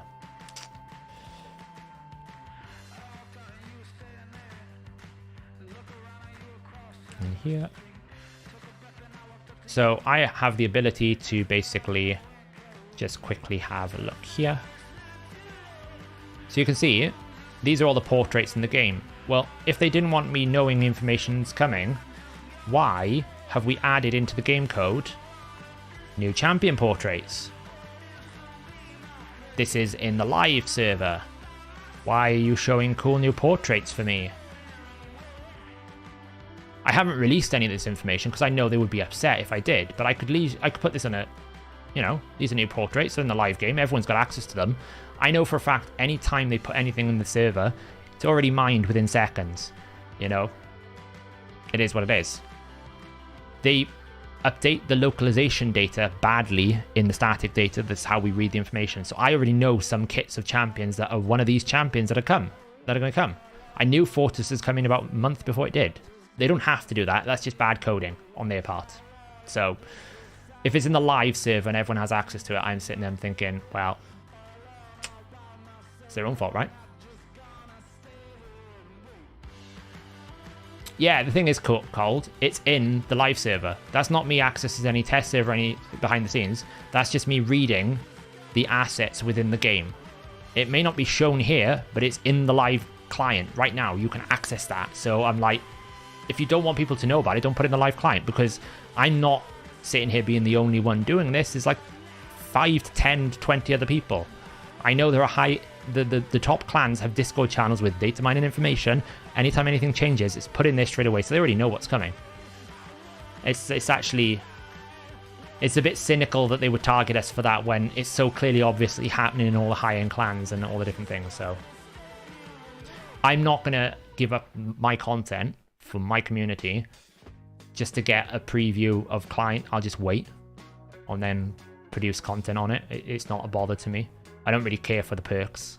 I'm not really interested in that. It would just be nice, personally for me, it would be nice to have a direct access of communication to Plarium to kind of go, hey, that Fortress champion that you've put in the test server, the damage is pretty naff. You need to change that before it goes live because it's a void legendary and it hits less than an epic rare. So that's a problem. Or be able to bug fix things for them, or be able to go, hey guys, did you know the magic boss that you've put there in Iron Twins happens to have 100 base resistance, not 30, like every other version of the boss? Is that an oversight? Not to be critical, but to actually help improve the game. That's what I would prefer. But if they don't want me to be able to give them that feedback, then that's on them. I could tell them right now that there's a bug with temporal chains, where if you have multiple temporal chains, it actually gives the enemy turn meter, not takes it away. But I can't show that because I don't have multiple 6-star legendaries awakened to test them. So if I can't get access to that, they don't get the bug report. Found a sort by stats. Yeah, apparently it's coming soon, Stico. Sort by stats is a feature that they're going to be releasing soon. I think Plarium even made an announcement about it saying, by the way, if you saw that, that was an oopsie on our part. It's not ready yet. Yeah, Oxlane, that's how I know there's Halloween Fusion coming, because I've seen the portraits. I'm like, it's coming. Yeah. It's just one of those things. In terms of Tomoa, so I have been doing a lot of work on Tomoa, because one thing I wanted to know specifically, and for context, where's Tomoa? Where is it? Somewhere down here. There she is.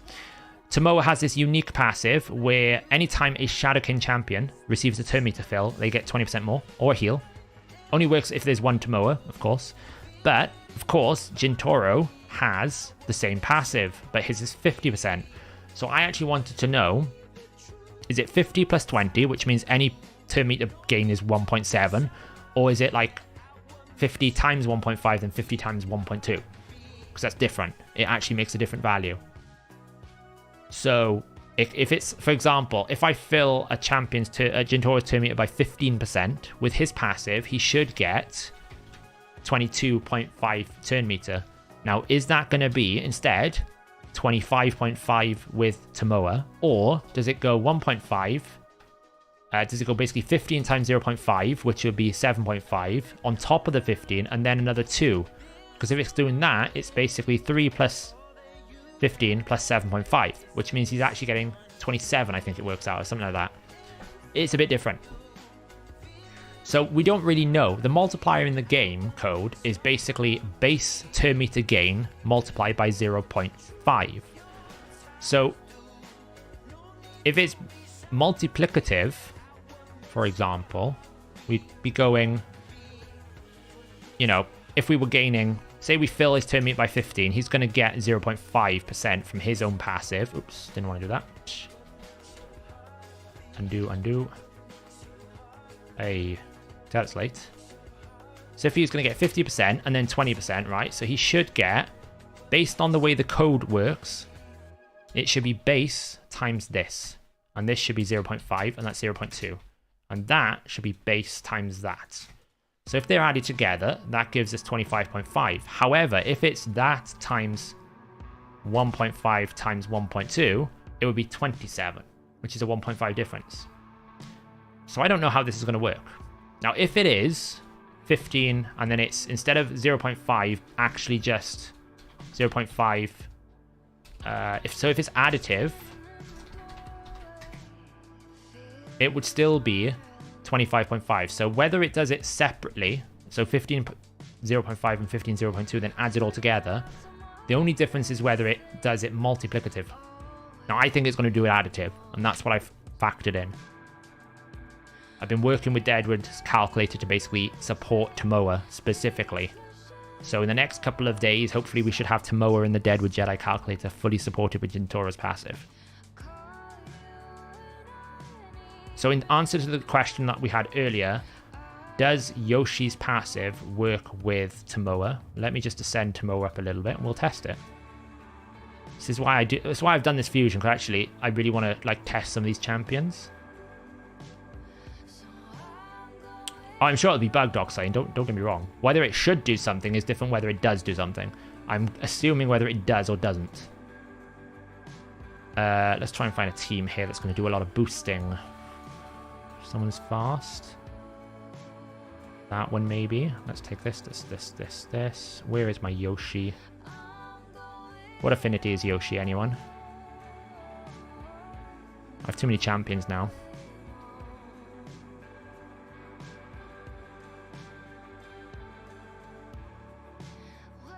Would you fuse a Tomoa if you were skipping fusion? I'd keep a Tomoa. I think she's not terrible. I think in a clan boss team there could be some fun stuff to do with a Jintora Tomoa combo, boosting his passive even more, giving him counterattack. The way that counterattack should work is it should pick the leader, basically. So if you put Jintora in the lead and you have Tomoa, then he should be getting counterattack. Could be quite fun.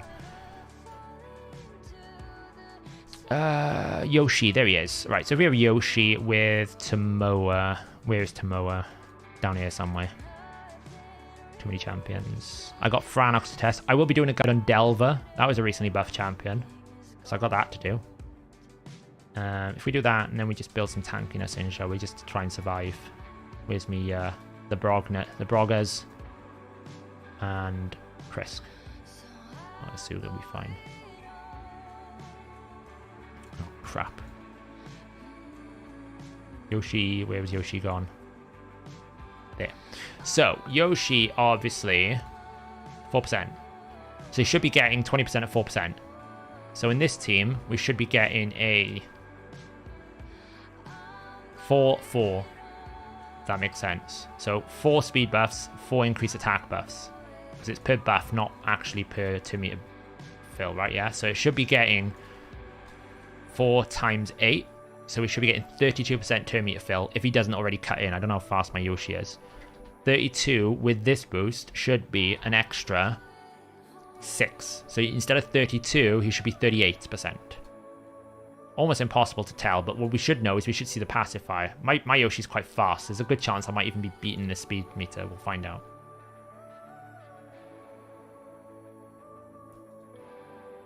Yeah, Brethren boost. We didn't cut in though, but it is a lot of turn meter to counteract. But we did cut in before this. I mean, even if that champion there was running like 350, we've got a 30% drop, 30% increase, 30% increase. It's a lot to counteract. But what we could do here obviously is boost ourselves, put a fear out. And then, I don't know if this is going to win actually. Find out. Put in 100% damage, 100% crit rate on Asuga is actually well worth it. What have we got going? Decrease attack. Let's see what Tomoa does. Her animations are cool. She's like throws shurikens. It's really cool.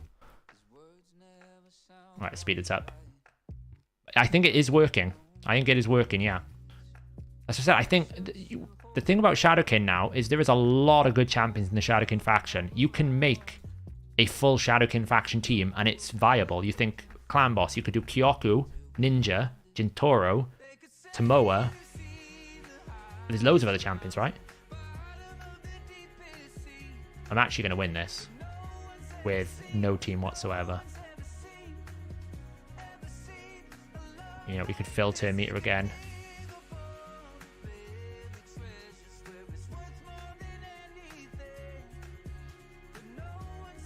Yoshi is seriously, seriously strong. I need to use mine more. My account is in this stage where I've built a lot of different champions for different reasons. I now need to go through and completely rebuild all my champions again. Because I got like a 6-star Awakened Seer. I got a... So that she had all my Savage gear, and then I rebuilt it out of Savage into Lethal. So all my good Savage gear is just like floating around different champions. Yeah, like we'll have a look at the faction now. And you'll see like how crazy the faction is for different... For like building a clan boss team. But Tomoa, in my opinion, is actually a solid epic. You get increased crit rate, increased crit damage, and increased turn meter, and a counterattack on your leader for any of your Shadowkin faction.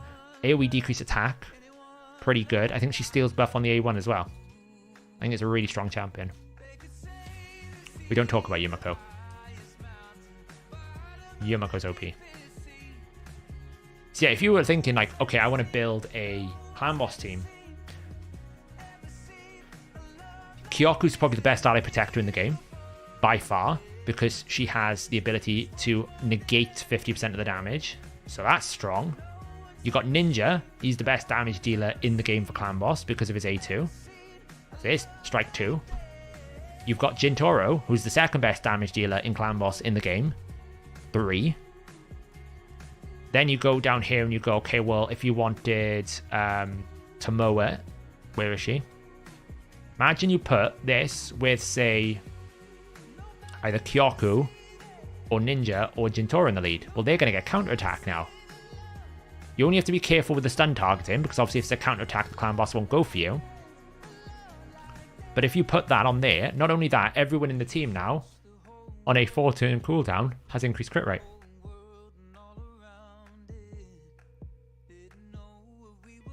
Yeah, Kyoku's hits really hard. You probably need an increased defense in here somewhere. Like, trying to think of it, like Masamoto. Increased defense on a 4-turn cooldown. Could use him. The good thing about Tomoa is she's got 100% decreased attack on a 3-turn cooldown.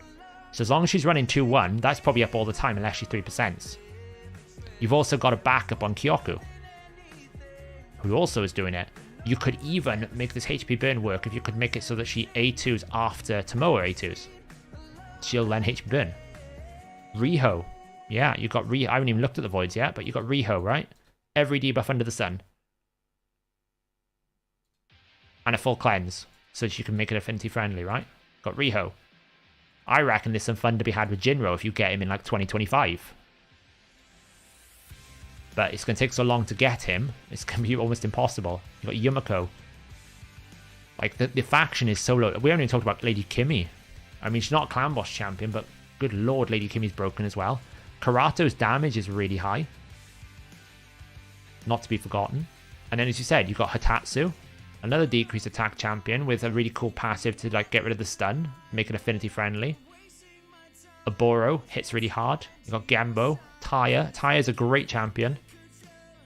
So I actually think the fact that it's one of the few champions where you go, it's a faction only. Well, this is one of the few places where you actually could run a whole team of the same faction in any area of the game and it would probably be fine. It would probably be quick. Yeah. There's actually a lot of champions in the faction with single target counterattacks as well. Like you've got Wuji, Jinro, single counterattack, and now you've got Tomoa, single target counterattack. It's like really high for some reason. I don't know why.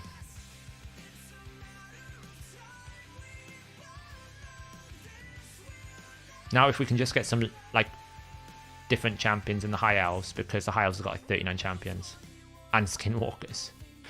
Skinwalkers is much better now though. Because we've got Uko, we've got Ragash. We just need better epics. Because apart from Thane and Basha, it's like painful. Saito should be in the... Yeah. Saito should be. So, there we go, guys. It's 11 o'clock here. That was Lord Shazar. I'm going to test this tomorrow. Hopefully on a Void. And probably do like a follow-up video to this. Just so that we can see the full damage output. Cheers for hanging out. Anyone want to throw a last-minute question at me? Is Jintoro better than Turvold? Yes, Jintoro is better than Turvold. Jintoro doesn't require buffs, Turvold does. Anyone want to speed question me? You got like a minute to throw a question at me. When is the Baron video coming out? I think Thursday. I want to do a video on damage reduction and ignore defense more specifically first, and I think it will come after that. So, like, Thursday, I reckon. One last question. HH or Fiction? It depends who's in the channel. If HellHades is here, HellHades. If Fiction is here, Fiction. If neither of them are here, I'm better than them both. Can 2 Geomancers work in Hydra? Yeah, sure. Cardiff or Swansea? Neither. Why is Frozen Banshee better than Calvlax in Clan Boss? Because... Is he? I don't know if that's true. Truath any good? Truath. Is that the Dark Elf? It's like just a healer champion, right?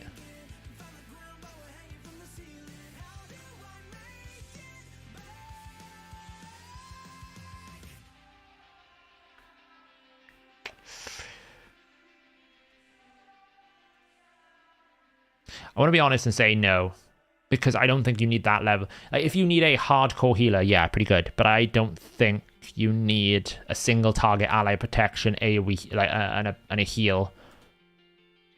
I don't think it does enough. I'd say no. It's probably a hard carry for Faction Wars, but I mean, it's Dark Elves, right? I mean, you get a free Mithrala, a free Vizix, a free Lydia, like, Cold Hearts. You get, like, I don't know, Painkeeper, probably you're keeping a hold of one. You get a free Kale if you started with him.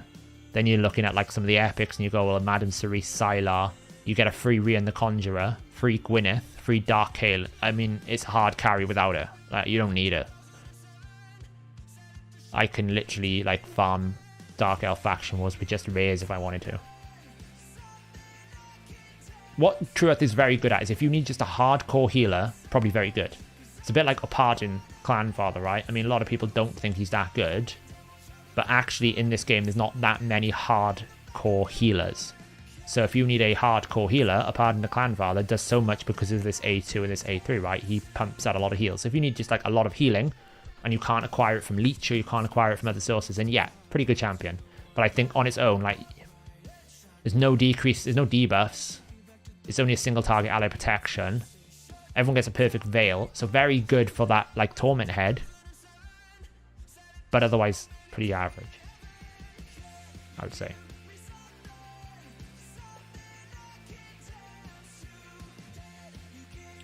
Okay, what I mean, Stico, is to hard farm it, right? That's what I meant by if you've got Lydia. I meant if you want to fast farm it, then you get Lydia, right? What I'm saying is, the moment you get Lydia, like, you take that out. But I do take your point. Like, if you're trying to progress and you haven't got your Mithrala yet and you haven't got your Vizix, those are out, then you are down to your sort of latter champion in the second hand of the normal, so it might take longer. I take that. But I do think, like, if you pick up a Sylar makes it a lot easier because it's enemy control. But yeah, you are right. I actually think Delve is a pretty good champion now. I'm looking forward to testing it. Like, you know, a bit in the Aina Suai Firstborn kind of category is an interesting option. Hits pretty hard. I'm looking forward to testing this champion now that they've buffed it. Oh, Fiction is here. Damn it, he's lurking. He's always lurking, that man. Right then, guys. Anyone got one last question before we sign it off for the night? First one will get the first answer.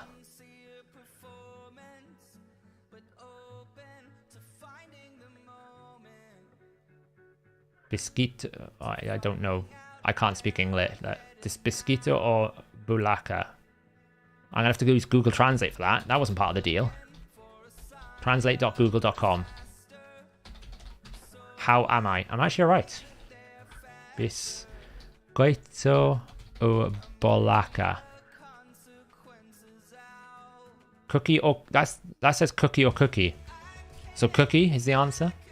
Are you pulling one single shard to get your legendary? No, I'm not. I've run out of shards. So that's that. There you go. Right, guys, thanks for watching. Thanks for hanging around. Thanks for chatting. I don't know when. I don't know if it'll be like midweek I do another stream, or if it'll be like Thursday or Saturday. I haven't nailed down the schedule yet, but I will be streaming like at least once a week. So peace, enjoy, Good luck in clan versus clan tomorrow, and I'll catch you then.